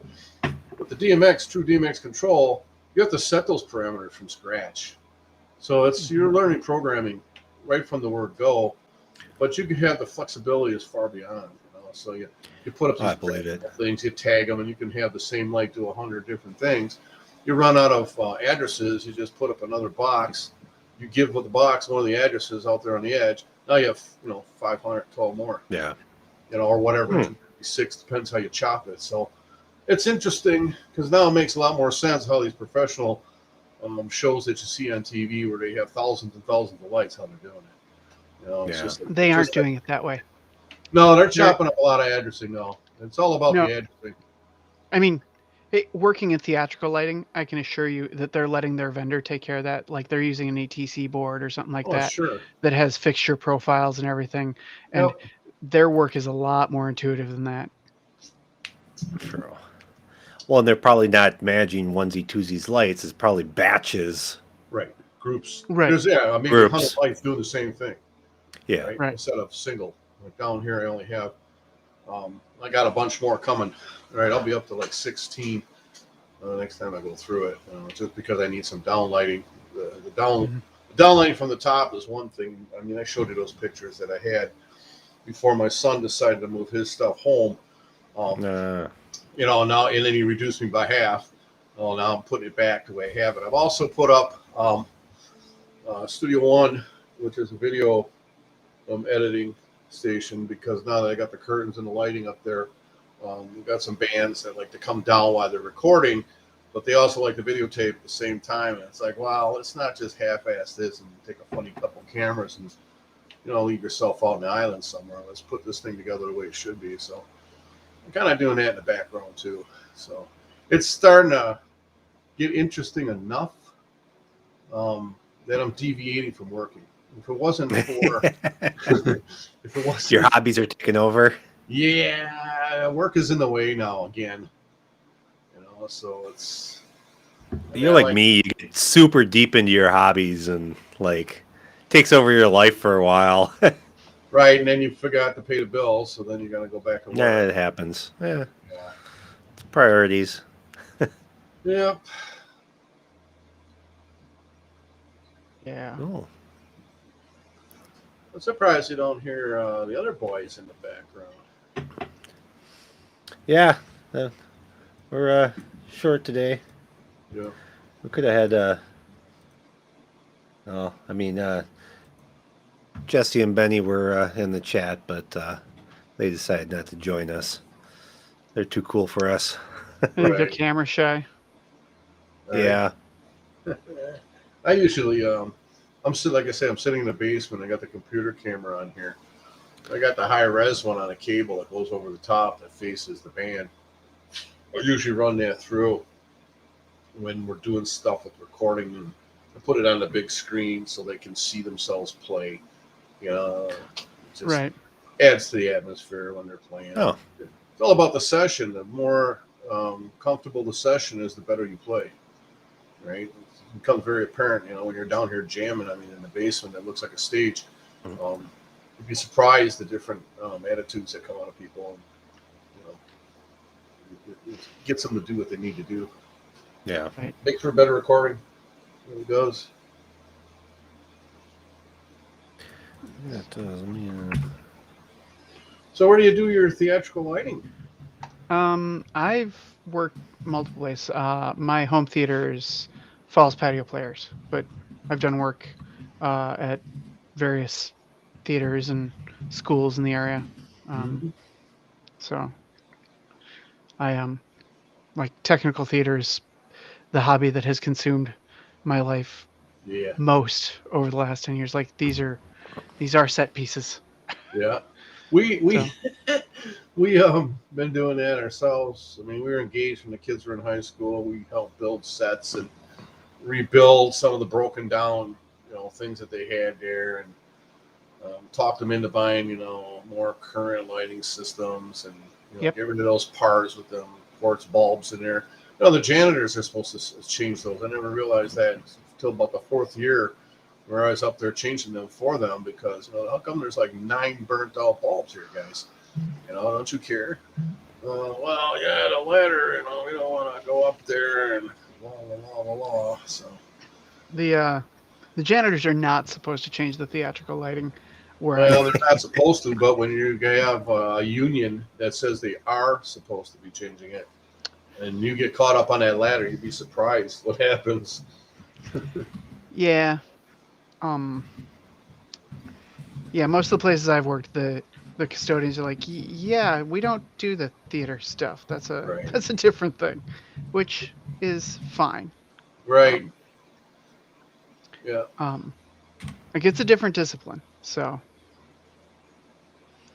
there's I'm gonna have to check out those 2 units. That I'll have to look into that NTech one because I've been thinking about getting a decent DMX controller.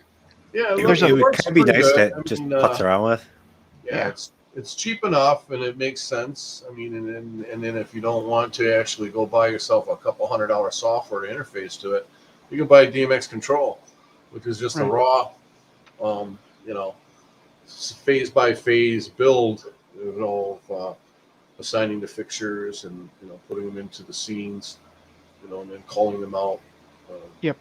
Every light has multiple functions if you assign it. So I use the PAR 38 thin PAR for the front flooding. Then I got a variety of different uplighting and some funny little fog machines and stuff like that. So some of the controls are easy. You can put them into like an 8 addresses of 8 per. Right. Out of 4. So then you have room to assign. If you want to tilt the light, you have to have an address for it. You want to swing it, you got to have an address for it. So right. So that's how it works. Well, the fact you can get DMX controllable lights for so cheap off of Amazon these days, you can get a little RGB like 40 watt LED for like $40-$50. Yep. I mean, just to be able to play around with it, it's kind of cool. I mean, people. You can get a moving head RGB, right, for like $120, $150. It's ridiculous. I mean, I'm sure that's not going to last real long, but well, still. Yeah, you just shop for it. You go up there and you search. You got all these little stores that people want bigger and better things. They're trading their stuff in. And then you got like Sweetwater, Musician's Friends, or some of those places. They got these used lights up there. Thin PAR is usually like $90, and you can pick them up for $30. Right? And give me 10 of them for $30 each. Yeah. That's a deal. You buy them and you find something to do with them. Yeah. Well, down here you see what I. Well, you could use a lot more lighting. You'll find some place to use them. Right. And then nothing leaves the house either. I'm not a traveling show by no means. I don't want my stuff getting beat up Shit gets all anymore. broken and beat Yep. up and lost, Yep. and it's just not worth it. Nope, it isn't. I don't think so. And the kids don't mind because they don't want to carry it around anyways. You know, my son, he plays out only in places that have house systems, and that's where it's at too. And the venues, they have their own sound systems most of the time and lighting because they don't want you taking half the night to break your stuff down. You know, then the Right. gig's over, pack your shit up and get out of the way. You know, we're shutting the doors. Yeah. Well, and if you're a touring show, like the more stuff Yeah. you got to carry around, the more it costs to travel. Like if Yes. you've got a trailer of gear, Mhm. your gas costs just went through the roof. Hey, look at that. JC, Hey. the traveling man. We got audio. I think he's still working on his mic here. So the big screen is not his? Oh, It is. Click, click, click. Nope. nothing. Wireless. We got no audio. Unmute or This Oh, Yeah, I love the he's person muted. You infiltrating just need to this. select the right audio device. I'm not full sure screen. who's trying to sneak into the room without being seen, but in Jesse's frame. But Oh, that's his girlfriend. awesome. she wasn't sneaking in the room, she was sneaking Yep. out of the room. Now we see her again. Just a head bobbing. Right. We still have no audio from you, Jesse. Nothing. So this is the best part about adding new people to this. Yes. Is I love watching really talented technical people struggle with Struggle basics. with the simple things. I have I'm in a Zoom meeting 3 or 4 times a day with Command Link is a company we use. And this one guy's using a bootleg version of it, so he sends a meeting invite and you never get the audio. So you tell the thing to call me, right? So then I got my cell phone on and then you got the screen. Oh, I is on hate there. that. No, And I let me told do the guy, everything through the computer. "Hey, you tight ass, why don't you foot the bill? You know, your company's making millions of dollars. You can't tell me you can't get a license and you're hosting these meetings. Come on." Yeah. It's not that expensive. A pro copy of Zoom, it's like $100 a year. Yeah.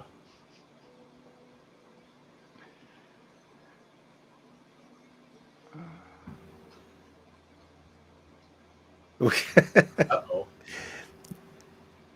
Was she trying to clean up his screen or something? Yeah. So, Yeah, Aurora fixes audio. well, he's going to try it again. Log in, log out, try back.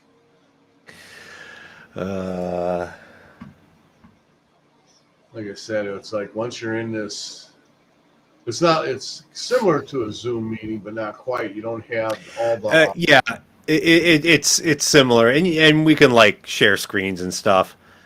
And I'm using this platform specifically because it's really easy to.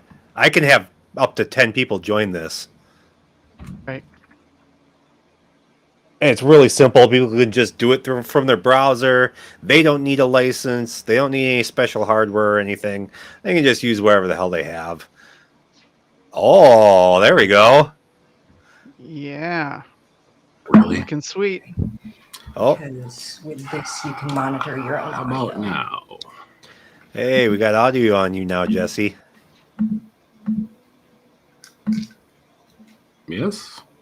Yes. Yes? Yes. So you must Hear be you. hearing me through Do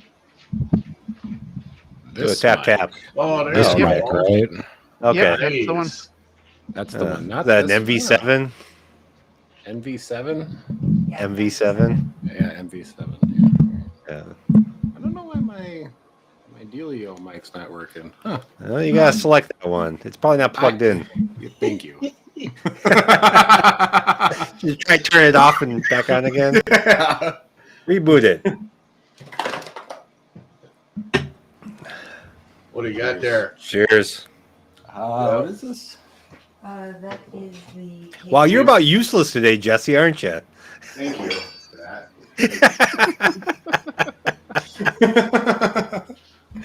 1 degree away from useless. The rabbit hole. Rabbit The hole. rabbit Oh, is that hole. Yeah. Dead Bourbon. rabbit? Yeah. yeah, I got dead rabbit. Yeah, I do too. we're in a, Yeah, we're, it's in a, very pleasant. we're in a rush. It's the first Irish that I've like really liked. Yeah. Or it just clicked for me. So Jesse, you're sitting at your computer, but your screen is behind you.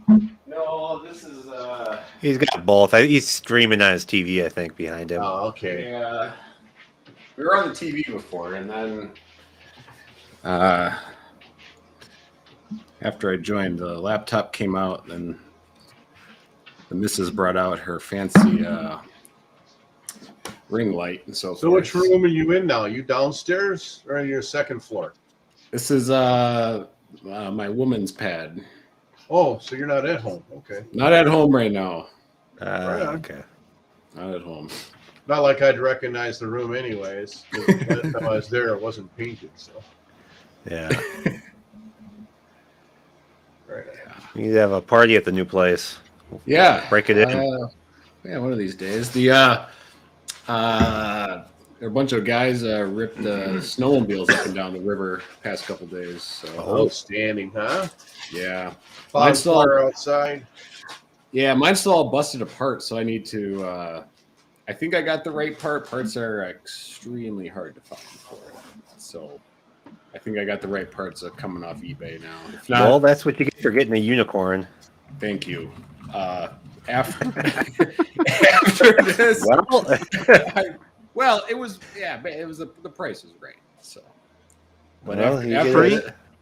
Was it free? it was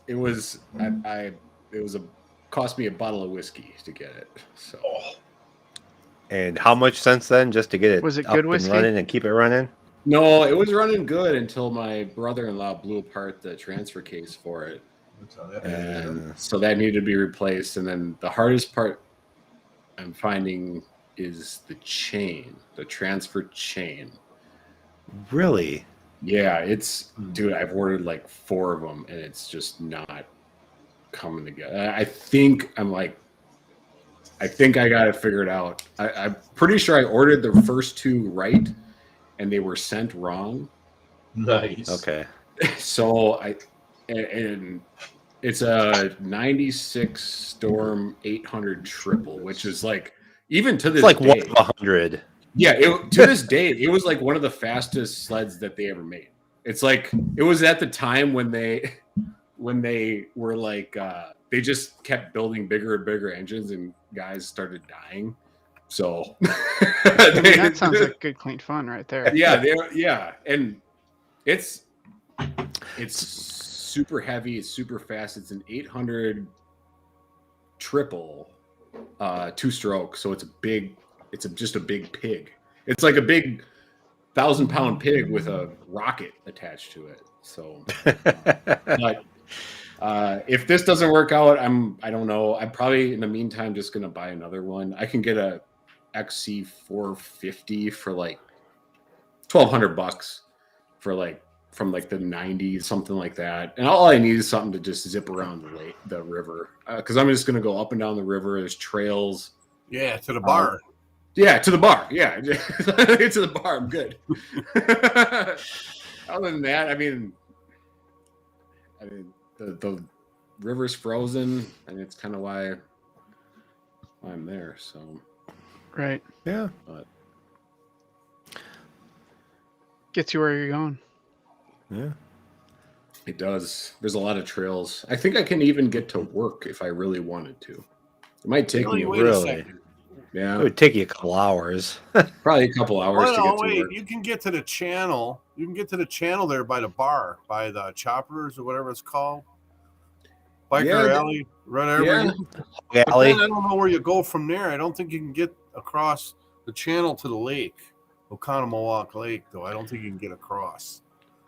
Well, I have to be able to get across because when I come home to and from work, there's snowmobile trails on the north side of the freeway. Yeah. And they have to be connected. All these trails are like, Right. if I wanted to, I could get to Michigan from my house if I planned it out. If I planned it out right. Well, they're all connected. I just don't know how. I thought if you stayed on the river, but yeah, you can get off the trail. The trails run all over the place. Yeah, the river's not a trail usually. They don't. No. You know what? Just get on your snowmobile and try GPS and see where it drags you. You probably could get to work from there. I've taken that area before on a really, really cold. I remember that was a super cold morning. Like that was the day when one of my eyeballs froze shut. Like my eyelashes froze like together. So, but it's all good fun. It's all good fun. And you got to see if Google Maps has a snowmobile mode. They should. Because usually all of the trails are maintained by local clubs, which are all volunteer, 100% volunteer, and they're all connected. All the trails are connected in some way. So if you planned it out right, you could basically get anywhere in the state if you wanted to, if the trails are open. Yep. So it's quite impressive. Those guys are passionate about what they do, so I'm like mildly passionate about it.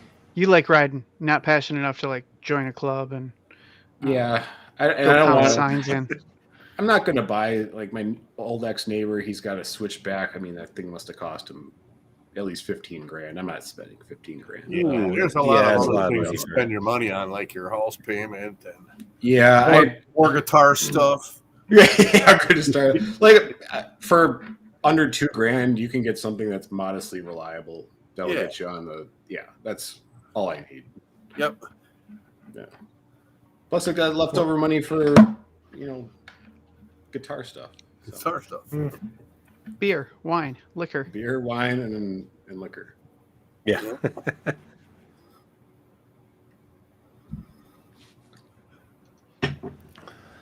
So where's Mr. 80%? Good question. He's just shooting pot shots. He doesn't want to put it out there. I don't even see him. He's Y2K or W2K. Yeah. No, that's that's Jesse. That's me. Oh yeah. Who's Ben is Ziggy Iffy. Ziggy Iffy. Yeah. He must not have Benny. Must not have his Polish prince's crown on, so he can't come on camera. Yes.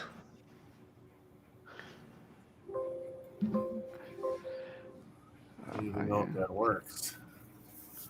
Yeah, we'll get him on here one of these days. Yeah, I feel like he could have some great advice, or at least content. Well, all he definitely. talks about is the red Kool-Aid. Oh yeah. He is so brainwashed right now. You can't get a word in sideways. Nothing's better than his his red Kool-Aid. And I get it. I can appreciate a company where everyone's motivated and all about it. Yeah, that red. I even wore the shirt last week.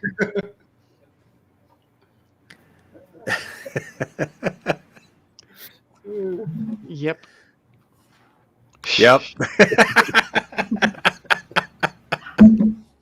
I got the Which ball, from everything I've seen and everything I've heard seems to be a great place to work, and right. I appreciate the fact that they've definitely upped their game on their product. It seems like a decent product now. If they were putting out what they're putting out now 10 years ago, Right. I wouldn't have been buying DeWalt. The only thing I have that was really significant was my 2 horsepower router which I got about 15 years ago because they were the only ones that made a 2-horse, and it worked. It was rigid. It was really was a rugged device. Other than that, I wouldn't buy any of their shit, in the old days. Maybe now it's different. There was some rough times. Yeah. I don't need anything new anymore. My shit still works. I don't need a new one just to have it. Yeah. He's in a good situation. He's building up his shop and he's working at a place like that. Holy Christ, he's leaving his paycheck on the table. Yeah. Yeah, you can have this back. Yeah.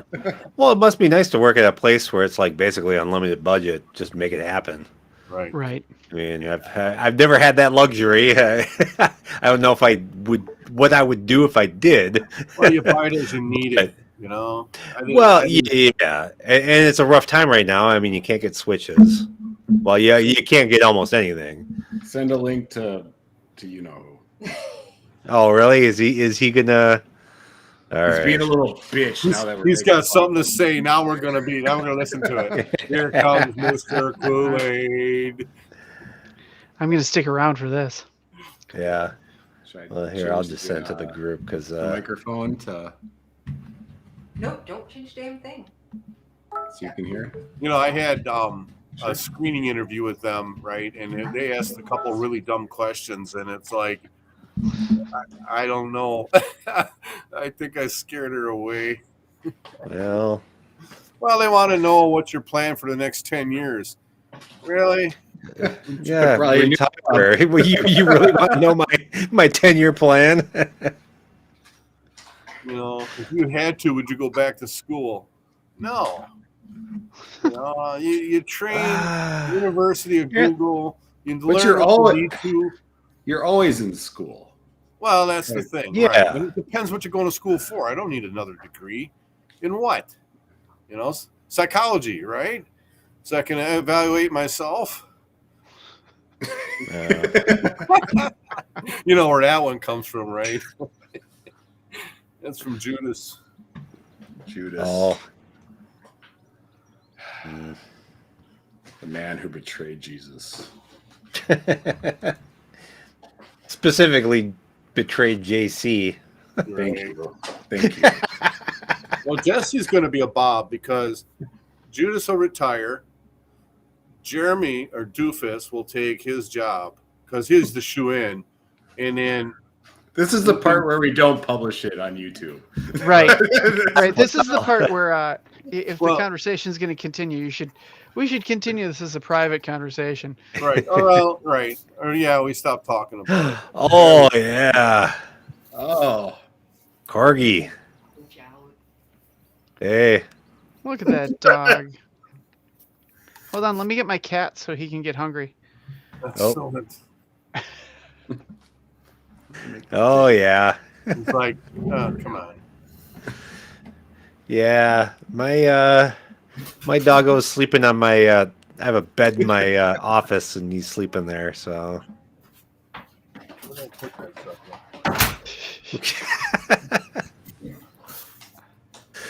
What's going on? not too Talking much. about you. The 80%. 80% is in the building. 80%. I don't have anything Milwaukee handy. What? Neither do I. You drinking Crown? Me? No, I'm drinking champagne. It's maple syrup. Champagne? He's drinking maple syrup. You're drinking champagne? Yeah, it's Who carries champagne?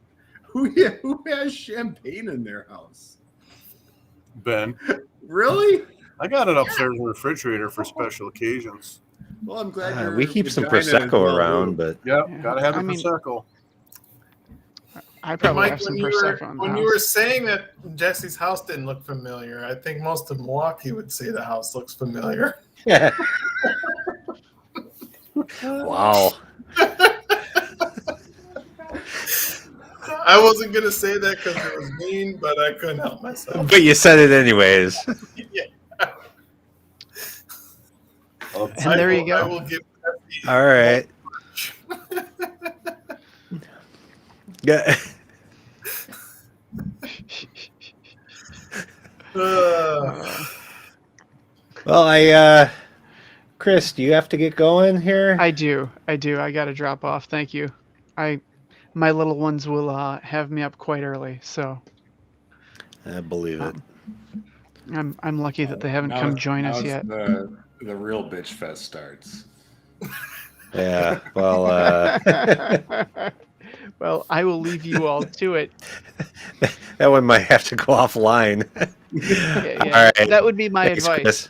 Yeah. All right, you I'll take it easy. talk Have to a you good night. later. All right. Yeah, Bye. bye. I'm not sure. I'm not sure what the metaverse is going to provide that this doesn't. Not a whole lot. It will provide an entire existence for people that don't want to engage with the real world. Why is my video so shitty? I don't know. It looks all right to me. It doesn't look Like, do you see this? Like, the Carry your work home with you.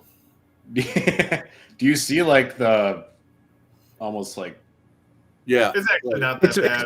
it's blocky, artifacty, but like you look fine. It's along the edges where everything's not really moving. You're a little far away. Your lighting isn't great, and it's not the greatest camera in the world. right. Yeah, It's a laptop camera. Like Yeah, mine- that's the same as mine. My reflections off my monitor, if I shut that big old 32-inch off, all the glare would go away.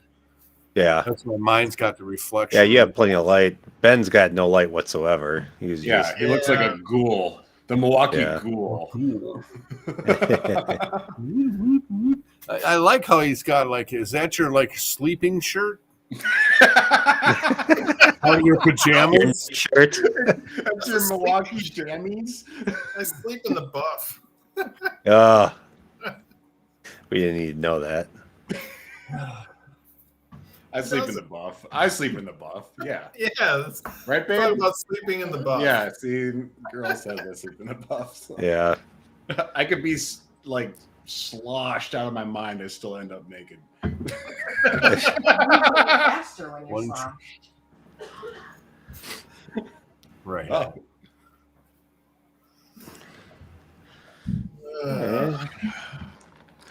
What's new, gentlemen? Yeah, we haven't gotten together in a minute. Well, I discovered that we run VTP in some parts of the environment at Milwaukee. Yeah, careful. Some. I thought you were all Juniper.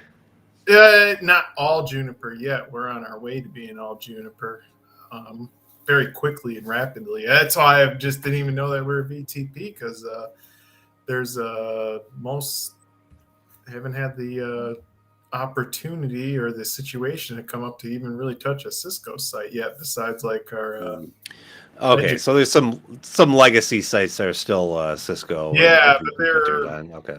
actively, being ripped out and put back in. It's right now. It's when the equipment is available, and time and project, and everything. They doing a whole site at a time or onesie twosies throughout the I haven't site? seen it yet, so That's what I assume it's one site at a time, all of it. I assume so. I mean, you guys kind of that's you're not all of really it. constrained for budget. It's No, if you have the switches available, yeah, do a whole damn site at one time. Why screw around? especially if you're running VTP. So The Juniper's got their own Yeah. protocol for VTP. Do they? I don't even know what they Yeah, got. it's called GVRP. Yeah. Good to know. Something else to avoid. Right. I mean, maybe I don't know. Maybe it's useful having a clue. Haven't actually dealt with it. I don't know. I need to get more Juniper exposure. Yeah. it's the way to go. It's where it's at. Well, Extreme. people are not wild about being pushed on DNA licensing from Cisco. I mean, I tend to agree. The 1 year was bad enough. Now that they're kind of pushing towards 3 year for something most people aren't going to use, that's a little silly. And the fact you can't even get them anyways, even if you wanted the switches. Yeah. I mean, that's a universal problem across the market. But I did see a post the other I think it was this week. It was. When does DNA Trouble- licensing start? Does it start when you buy it or apply it to the Switch then? How does that exactly work? Not exactly sure because I've never actually used it. I've only paid for it.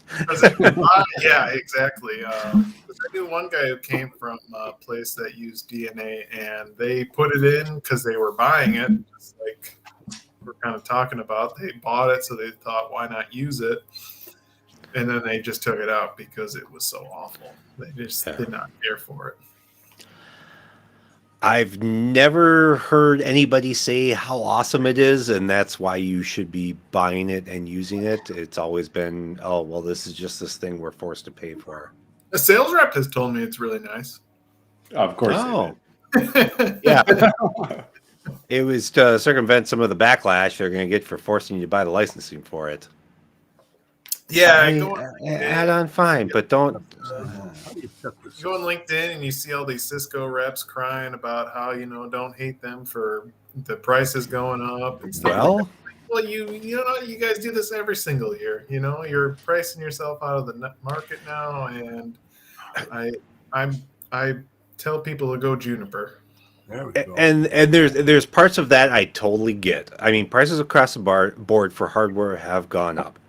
Totally They do it get every year, though. Every year. Yeah, and they have been, but I mean, there are significant challenges over the last 2 years that have made supply chain issues have driven up the prices of all networking equipment. Yeah. That I understand. It's the pushing of the DNA licensing that is stupid, especially since they finally got to the point where, like, the 9200s, 9300s, when you exclude the DNA licenses, they're decent switches for a reasonable price, finally. Whereas you go back to like 3750s or 3650s, somewhere in like that kind of area, which would be about the equivalent to the 9200s and 9300s. They were 2-3 times the price. So they've gotten more reasonable as far as pricing for the hardware, but now you're doubling your costs just in licensing to get DNA that most people aren't going to use. Okay, either get rid of DNA and make the hardware more expensive and just include it for free. They'll figure it or out. just They'll go through another one of them shit syndromes where Cisco bails on something, gives it up, and then comes back. And now we got to start over again to become the leader at something, and then they'll come back with something that, DNA will be gone. How long will it take? Another 5 yeah, 6 there'll be years some or other so? flavor of the week. Right. Yeah, they're always fucking up something. Or writing a new RFP. Or RFC. Not RFP. Yeah. That's how they get their way. That's how they get their way. They write the rule, they stick it in your ear, and then. Well, yeah. Something's up and coming. We're just gonna deploy it in the product now, and then that way that standard basically has to follow us. Otherwise, it's not going to happen. Yeah. Yeah, and it's kind of gotten to the point where the whole "you never get fired for buying Cisco" really isn't the rule anymore. Well, it's certainly being tested because if someone looks at the dotted lines and they start seeing, hey, what are we getting from the Cisco DNA? Well, it's like, well, we just buy it because we buy it because we have to buy it. Well, it costs as much as the Switch, sometimes more expensive than the Switch. Yeah, there's no return. Or other stupid things. Have you seen the pricing on a second power supply for a 9200L? Shit. Costs as much as the Switch. Right. Oh, Yeah. Well, for the PoE ones. yeah. I'm not 100% sure for the non-PoE ones, but the PoE ones, it's like it'll be like say a $2,700 Switch, and like a $3,200 second power supply. It's like, what? Isn't it the same as the first one? Just give me 2 of the Switches, and I'll throw one of them out and keep the power supply. No, this is stupid. I mean, I want 2 power supplies. Granted, that's a power supply, but the 9200L is their cheapest Switch. And I totally get it. Well, why is the second power supply so damned expensive that it doubles the price of the Switch? Yeah, What- it just doesn't Why make is a second power supply not standard in 2022? Come on. What does that power supply cost? Cisco $400 is maybe? notorious for Yeah, that it should shit. be Like actual cost. it should be a Oh, quarter of it- a switch, not a. It's like not 60 not- If bucks worth that. of parts. Yeah. Yeah. $60 worth of parts that I'm willing to pay $400 for. I'm not going to pay $3,000 for it. Yeah. That's just silly. It's stupid. So that's look at Here we Juniper. are. Look at anyone else. Yeah, they Yeah. gotta it's know what- they're. Yeah, They gotta know that they're fucking up. Hmm. But the Juniper's been pretty good.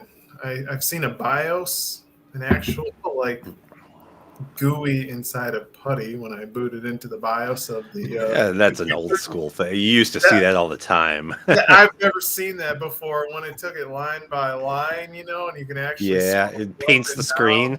like an. Yeah, I need to get my hands on a modern Juniper. I haven't touched one in That so was- long. Crazy. Yeah. I should just pick one up, whatever I can get my hands on. It's some things are harder and some things are easier in Juniper. Well- Just turning a port on and off is a little bit more work because you gotta disable interface number and then commit, and then you gotta delete delete interface disable. And then, But if So it you're looking takes- at a Nexus, it's the same thing. I mean, but you can do like rollbacks and stuff like that. So after like a minute, you can roll it back. Your change. yeah, timed rollbacks. That's Yeah. kind of cool. So you can, so your changes that you commit, that's what I really like. Is like, so instead of doing like a reload cancel, you can do a rollback cancel. So like you can be commit and then like, or commit rollback, and then it will just fail. You lose connectivity, but if you don't commit confirmed, it will roll it back to your original config and stuff. Yeah. Instead of rebooting like a Cisco would. So Reloading. I like- Yeah, but it won't reboot the whole thing. It will just roll it back. So, instead of minutes of a reboot, it just rolls it back in seconds instead. Yeah. Might be a hiccup, but at least you're not waiting for a whole reboot. Yeah, so there's perks like that to it. The configs are pretty long and wild and stuff like that. When you do just a show configuration, it's the equivalent to a show run. Okay. So But Jesse, you recover yet from a week of the nut? I don't know. Like, the stupidity is slowly wearing off.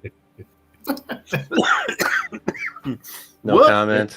I mean, his class, he was in full classic form of just, Wear the same running shirt every day? around. Wear the same Not shirt. the same every day? shirt, but it was like different torn up shirts. Like that should have been turned into like washcloths a long time ago. So he was in classic form. Yeah. Well, he did you was get the site talk- cleaned up? That's the important part. Did you get the site cleaned up? That was too slow. That was too slow of an The answer. legacy VLAN is gone and done. Okay, so we're less flat now. Oh, it's completely done? Yeah. here's the so but. I was But- hammering him good. I was like, he was like run a ping sweep. I'm like, all right, Brian, run a ping sweep for you. So, but regardless, there were only like 2 troubled devices. One that I think was like a corrupt device or something, and another one, whatever it was dead. There was a couple devices that had either bad or either incorrect or missing gateways on them. But other than that, there was nothing on the legacy VLAN when we left the building. Like nothing. We moved all of the uplinks from the access switches from like port. We're not doing the port. Like if it's a 24 port, we're not doing port 24 and 23. We're doing the SFPs. We're actually putting in SFPs. We moved them all over to that. Brian kind of was misguided in prepping those. He put those in a different port channel rather than the same. Misguided. And yeah, and then I'm like, oh, John Hammersley, who's actually pretty legit. I told him, like, why don't you configure them all to the same port channel? I'll go up in the data room and I'll move them over one by one. That way, there's no service interruption. It's just all seamless, and that's what we did. We moved them all over, and kaboom.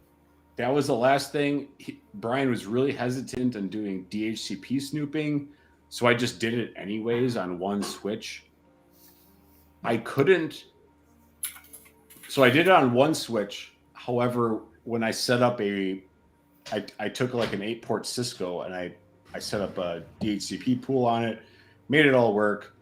I was pulling addresses from it, but when I plugged it in to the switch that I set up DHCP snooping on,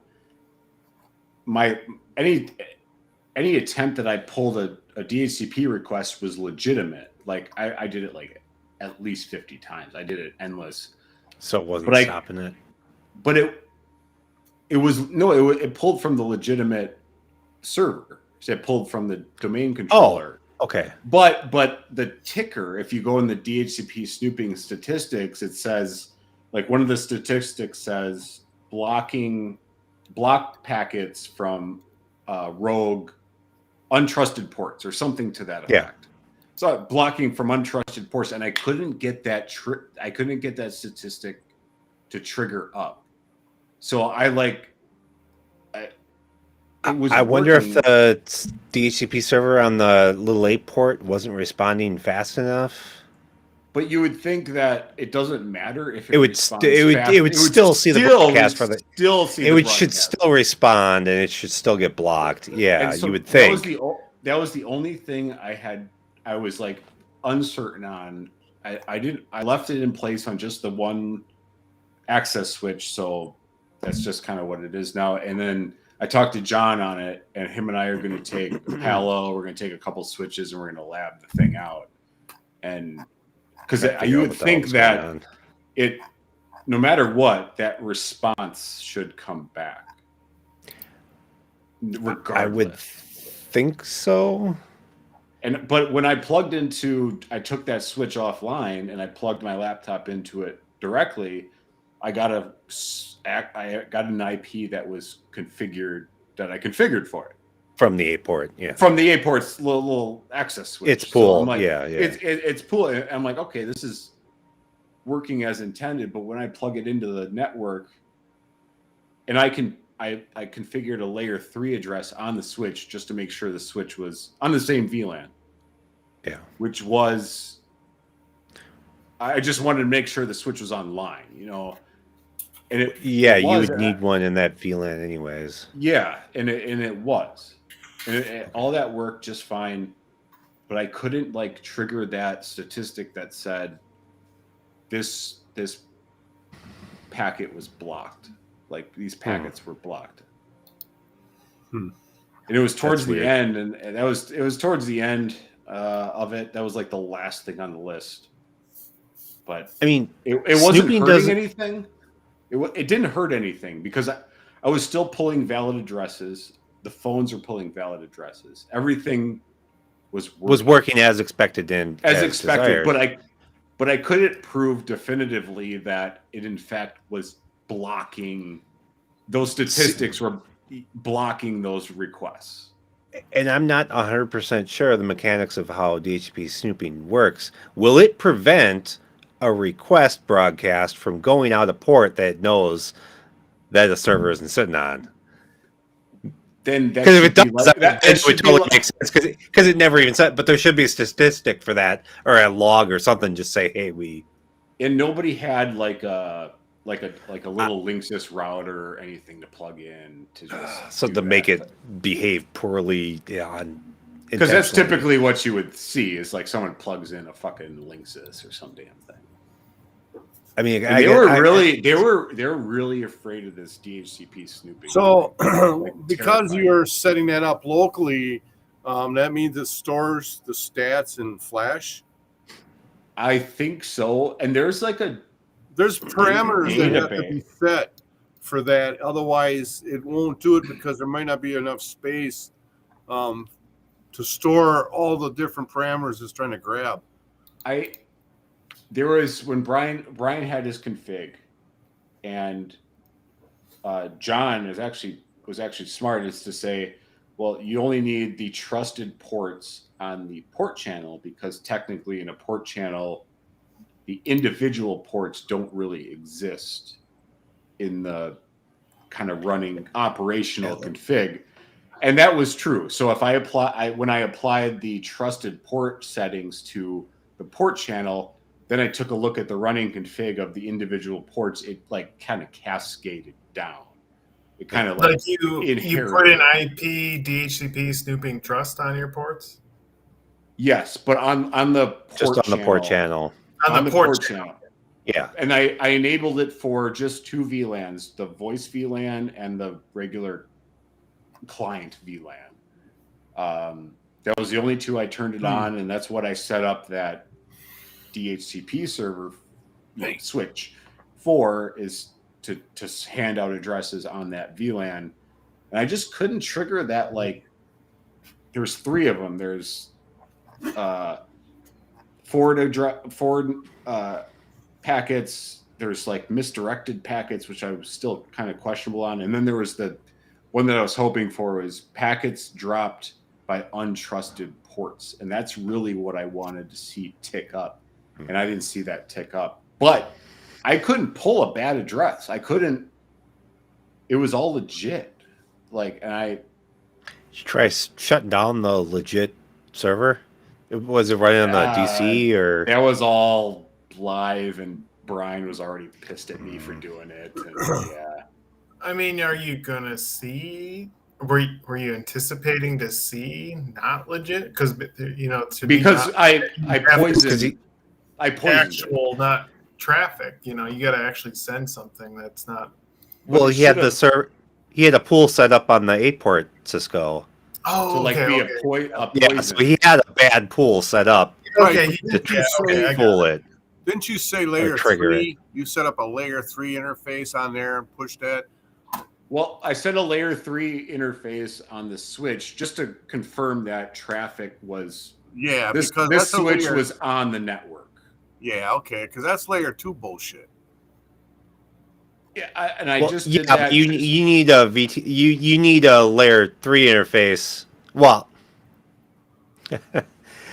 you need a VLAN interface in that VLAN that you want to hand out That's DHCP in. If there isn't a forwarder going to it, if it's just sitting in that VLAN, you need one in there for it to be able to hand out from that pool. I'll have to look at, in a functional environment, we have it running. Oh, yeah. Do you do that on the Junipers? Do you do There's probably something Juniper similar. has to Yeah. No, have we have DHCP it. We too. have it set up in our Cisco because I've dealt with it and these issues. Because the config seems fairly. The base Straightforward. config seems There's not much fairly to it. straightforward. What we just talked about is everything that it requires. From what I've seen in our environment, I mean, you're not really missing anything unless I just didn't see something that I overlooked. But it would be Because really I nice didn't simple. to prove. Yeah. It's there, so there's probably a line missing somewhere that you don't have. Do you have, like, on your port channels, you have multiple port channels and you're permitting the VLANs to pass through on the other port channels? Because if you're The doing port that, channel- no, the port channel I saw, it was just basic trunk. So right, everything but allowed. then, and you're passing Yeah. all, but do you have a second port channel on the same switch going somewhere else? No, he had one set up because I told him what we're going to do is we're going to That's use why the it doesn't work correctly. Well, we John removed all that. I'm like, why set up a separate second port channel and move things over when we can just set it up as the same port channel and move it over without service interruption? Okay, all right. So when we did it, and that was all after the fact, we moved all those Gotta over. think of what else causes that shit to fail. But it was It was working. Well, I mean, I couldn't Kinda, see sorta. it fail. You just I don't weren't seeing you weren't seeing it in the counters Yeah, as something being blocked, which you should have.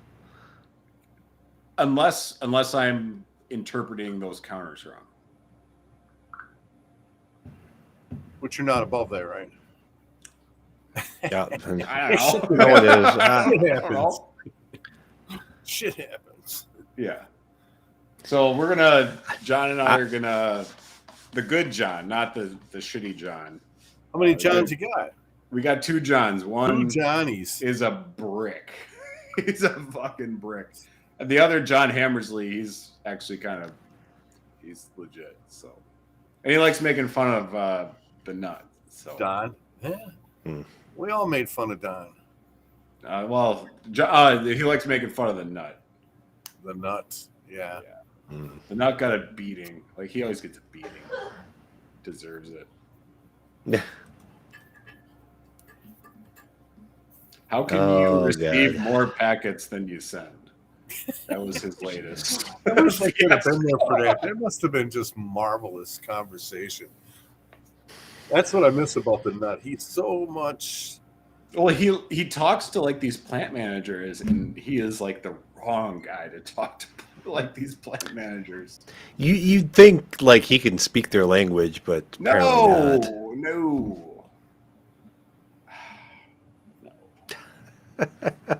Excellent. I bet he's got the same 5 shirts that he wears when he goes on a road every trip Yeah, pretty much. that he used when I was there. The same Probably. 5 shirts. Probably. They don't.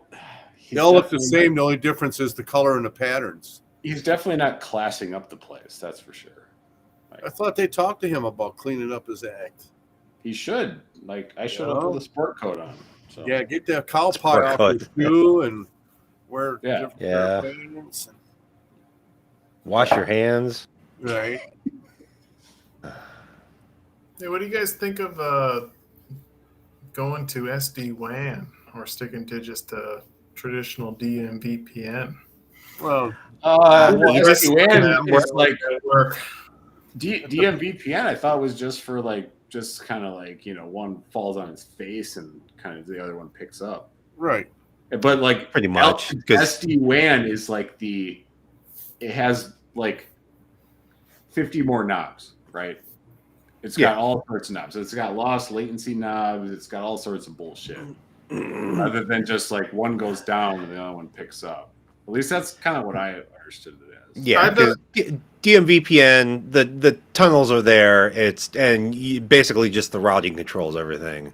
With SD-WAN, it will actually be monitoring the performance of each path, and based on what policy or profiles you apply to the traffic, it will send it over the path that it thinks is best for that traffic. So it's more intelligent, but at the same time, there's not a whole lot wrong with just basic DMVPN. Until you start getting to like voice and video, you start getting into that kind of stuff where latency, packet loss, jitter are more sensitive. But even then, I mean, circuits these days are getting so good. Where I struggle is with the what you just said is the identification. Well, you didn't directly say it, but the identification of the application. Yeah, Whoa, hang on. What does that matter? Because it don't correctly identify. Well, if it doesn't correctly identify it, it'll send it over like whatever path it thinks, which may be a horrible path for that type of traffic. It could be voice traffic that it thinks is just bulk internet. Yeah. And it sends over a shitty connection. Yeah. You're just getting back to which is a very critical part of it because it's kind of just doing it's like a layer 7 inspection. Now, if you did have problems with that, what I would do is bypass any kind of layer 7 inspection and set policies based on like source and destination, because most of that's going to be either between voice switches or servers or voice VLANs where those phones are living. Mm-hmm. It's real easy to enumerate what all those VLANs, IPs for servers, or voice switches will be, and actually lay out policies just for that. That way you're not worried about whatever SD-WAN solution actually identifying that traffic properly, it's already hitting the correct policy. So it doesn't even matter. It will never misqualify that or misidentify that because it's a source IP. It's a destination IP. It's going to be correct. That way you take all that guesswork out of it, especially now that, I mean, voice-to-voice stuff, you're not worried about, in general, weird, like, everything is all SSL encrypted now, so we can't tell what it is. Well, no, this should be your voice traffic should be the easiest to identify traffic in your environment by a long shot. So why leave it up to chance? Yeah, and the most important, probably. Yeah, I would think so. The most sensitive to network conditions, definitely, and in most companies, probably the most important because it's the most visible to a lot of users. Do you have especially loss of executives? latency stuff like issues, Ben? Like usually that's where. No, I don't. I was going to say this isn't phone related. It's just in my past experience where something gets identified incorrectly and gets sent down Over the a suboptimal path. Yeah, and then versus the inside path, and it just doesn't even work. Yeah, see, an issue because we usually have a voice has its own, as a SIP trunk, so it has a direct path. Yeah. Voice has nothing to do with SD-WAN, really, in our case. Yeah, so it's the other traffic you're counting on it to get correctly identified by some layer 7 means. And what's probably biting you is the fact that 70% of traffic is encrypted now, something like that. So if you're not doing decryption, a lot of the traffic's just going to be seen as SSL. If it's only seen as SSL, it's probably taking a outside path, something that's suboptimal.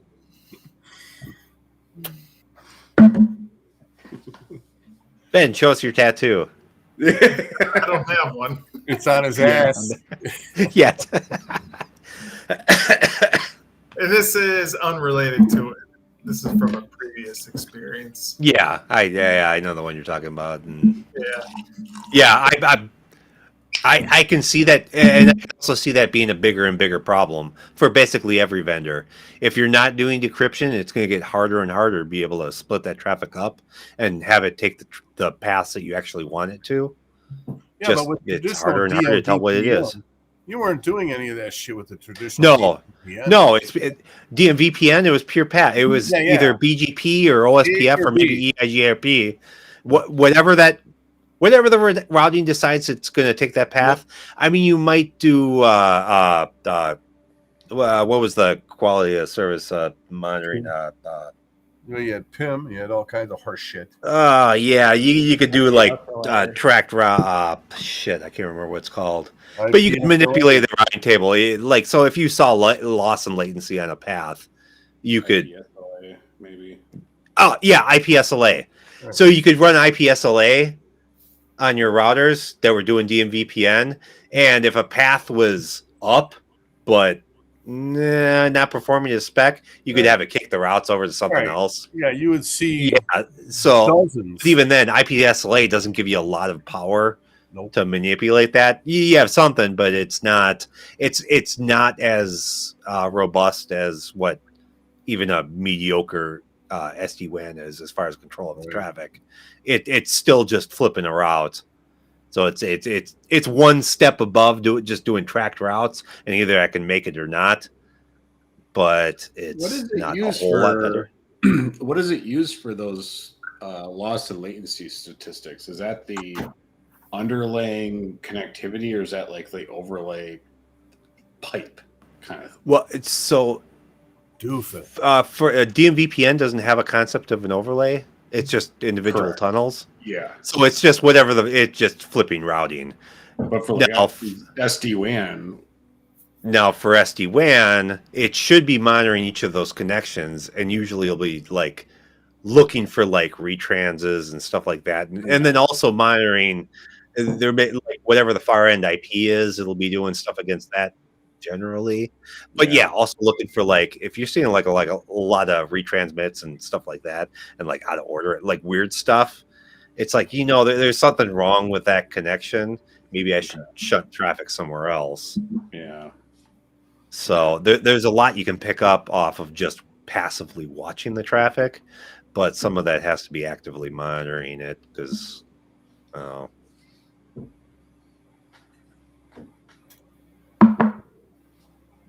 So I think if anybody was to watch this pod or this live thing, the more concerning wouldn't be what we talk about. It'd just be the fact that these four faces are in the same screen. Yeah. Like, what are these clowns talking about? Yeah, the last hour has been stuff that doesn't make sense to a lot of people, but whatever. Hey, Yeah. Should, right? talked Yeah. about something else before. Yeah. Well, I mean, we're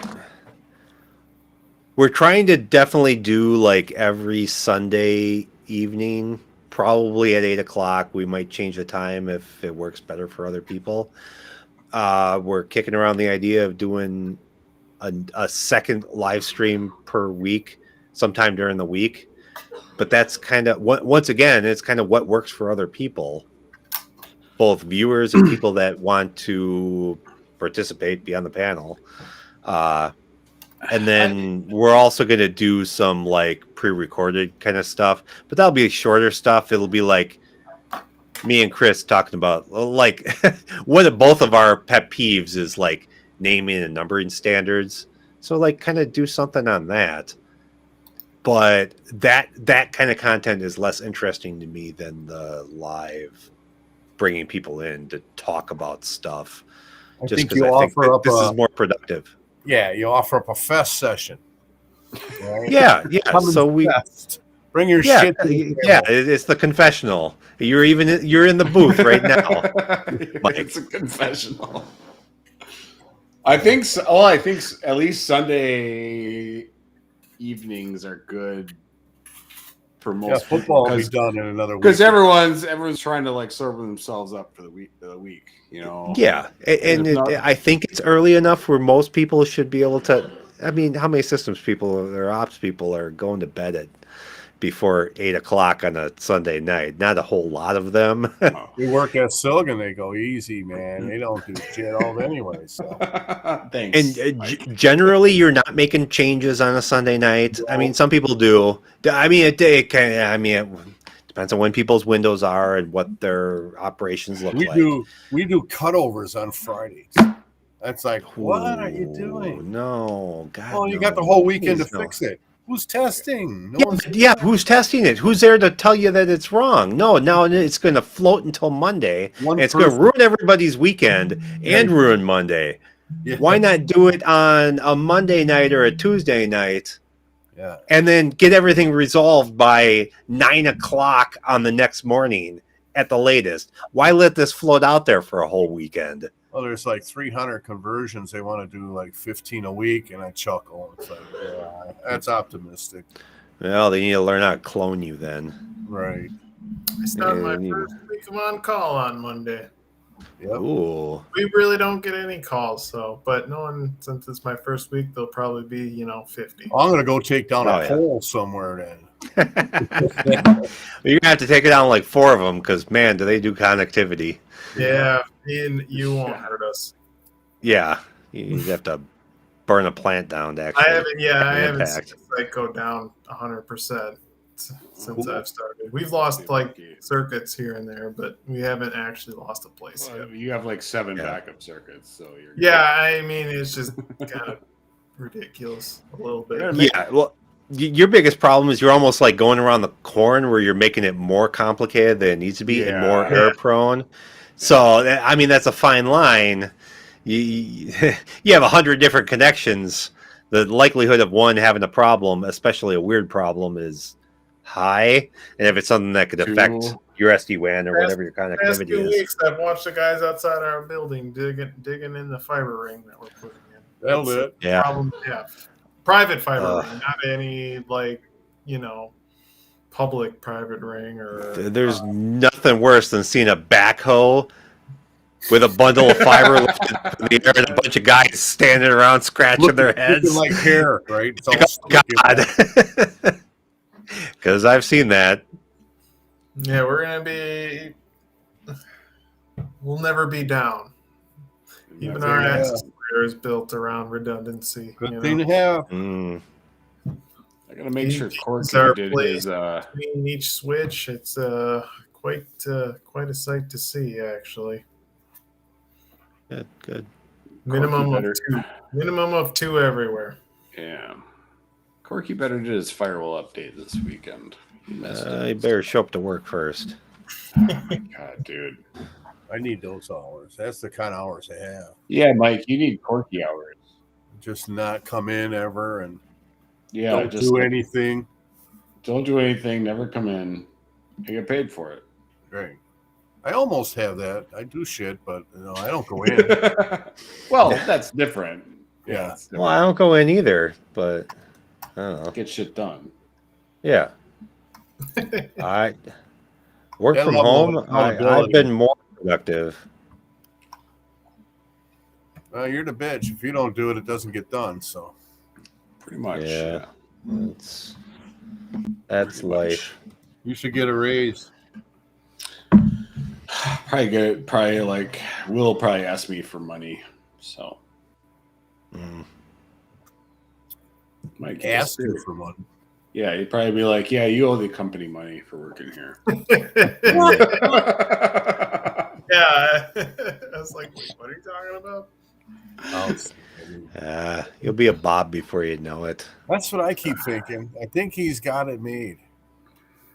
Thanks. You gotta quit before you become a Bob. If fucking Corky and Gene are like the guys who I'm like, leading this parade with, ooh, Yeah, you're in trouble. I'm in trouble. Well, I will admit, Corky's he needs to be told what to do in a very precise manner, and that's it, and that there's nothing else, and he can't be put in front of anyone that makes a difference, because the guy can't talk to anyone. Like, talking to him on a conference call is like nails on a chalkboard, dude. He stumbles, huh? No, it's like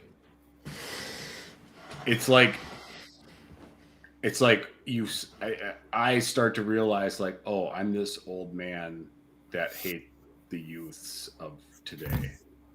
And he is the youth. He is today. all of the stereotypes. Two youths. Like he talks to me about his ADHD, his insomnia, all this shit, and I'm like, coming. What about his hemorrhoids? Well,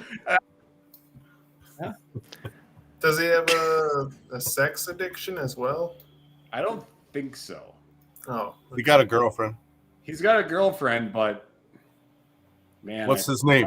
I'd hate to. I hate to he's not. I want to say it, but he ain't Don't doing say her like she should be doing. You see, there's 5 people dead in Milwaukee, right at on Wright Street. Yeah. oh, Yeah, because right in front of one of your plants. Yeah, Milwaukee's a shithole. All right. Well, we're way off topic. So Yes, we are. Yes. It was nice seeing all y'all. yeah, we need to get out and have a fest one of these Right. days. Yeah. Now that everybody's healthy again, give or take. Got nothing to bitch about except for Jesse's job. Right. Gotta figure it Yeah, out. you're the only homesick. disappointing thing.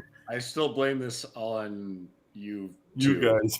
You too. Well, yeah, we're Yeah. both on the right hand side too. It's like you. Yeah. The Yeah. left hand side. Yeah. Mike's not Fucking- homesick. Yeah. Benny's homesick. I'm Yeah, not. Benny is totally homesick. I like to Yeah. bitch. Totally homesick. I can't. Wants to bitch come about back. Nothing. Will not be getting his cue back. I will fight that. I'll not need it back. Well, when you come back, you'll be working for Don. So It won't be under him. You'll be working for Squeaks. John. You'll be working for Squeakies. Yeah, you'll be a junior admin. No, Oh, no, thank you. And, All right, probably time to wrap things up. all right, All right. gentlemen. Thank you everybody for joining. I appreciate it. Yeah. The two people that are actually still holding out. I think one of them is Jesse because he's got it on the TV in the background. Yeah. So then the Jesse's other one- TV the other one's plus probably your one wife. person. Yeah, it's probably. Yeah, who knows? or it's my it's my wife. I Yeah, said it's bad. Oh. Wow. Rough team. But Ciao. thank you very much for joining. I'll talk to you guys later. Yep. See you guys in a week. Deuces.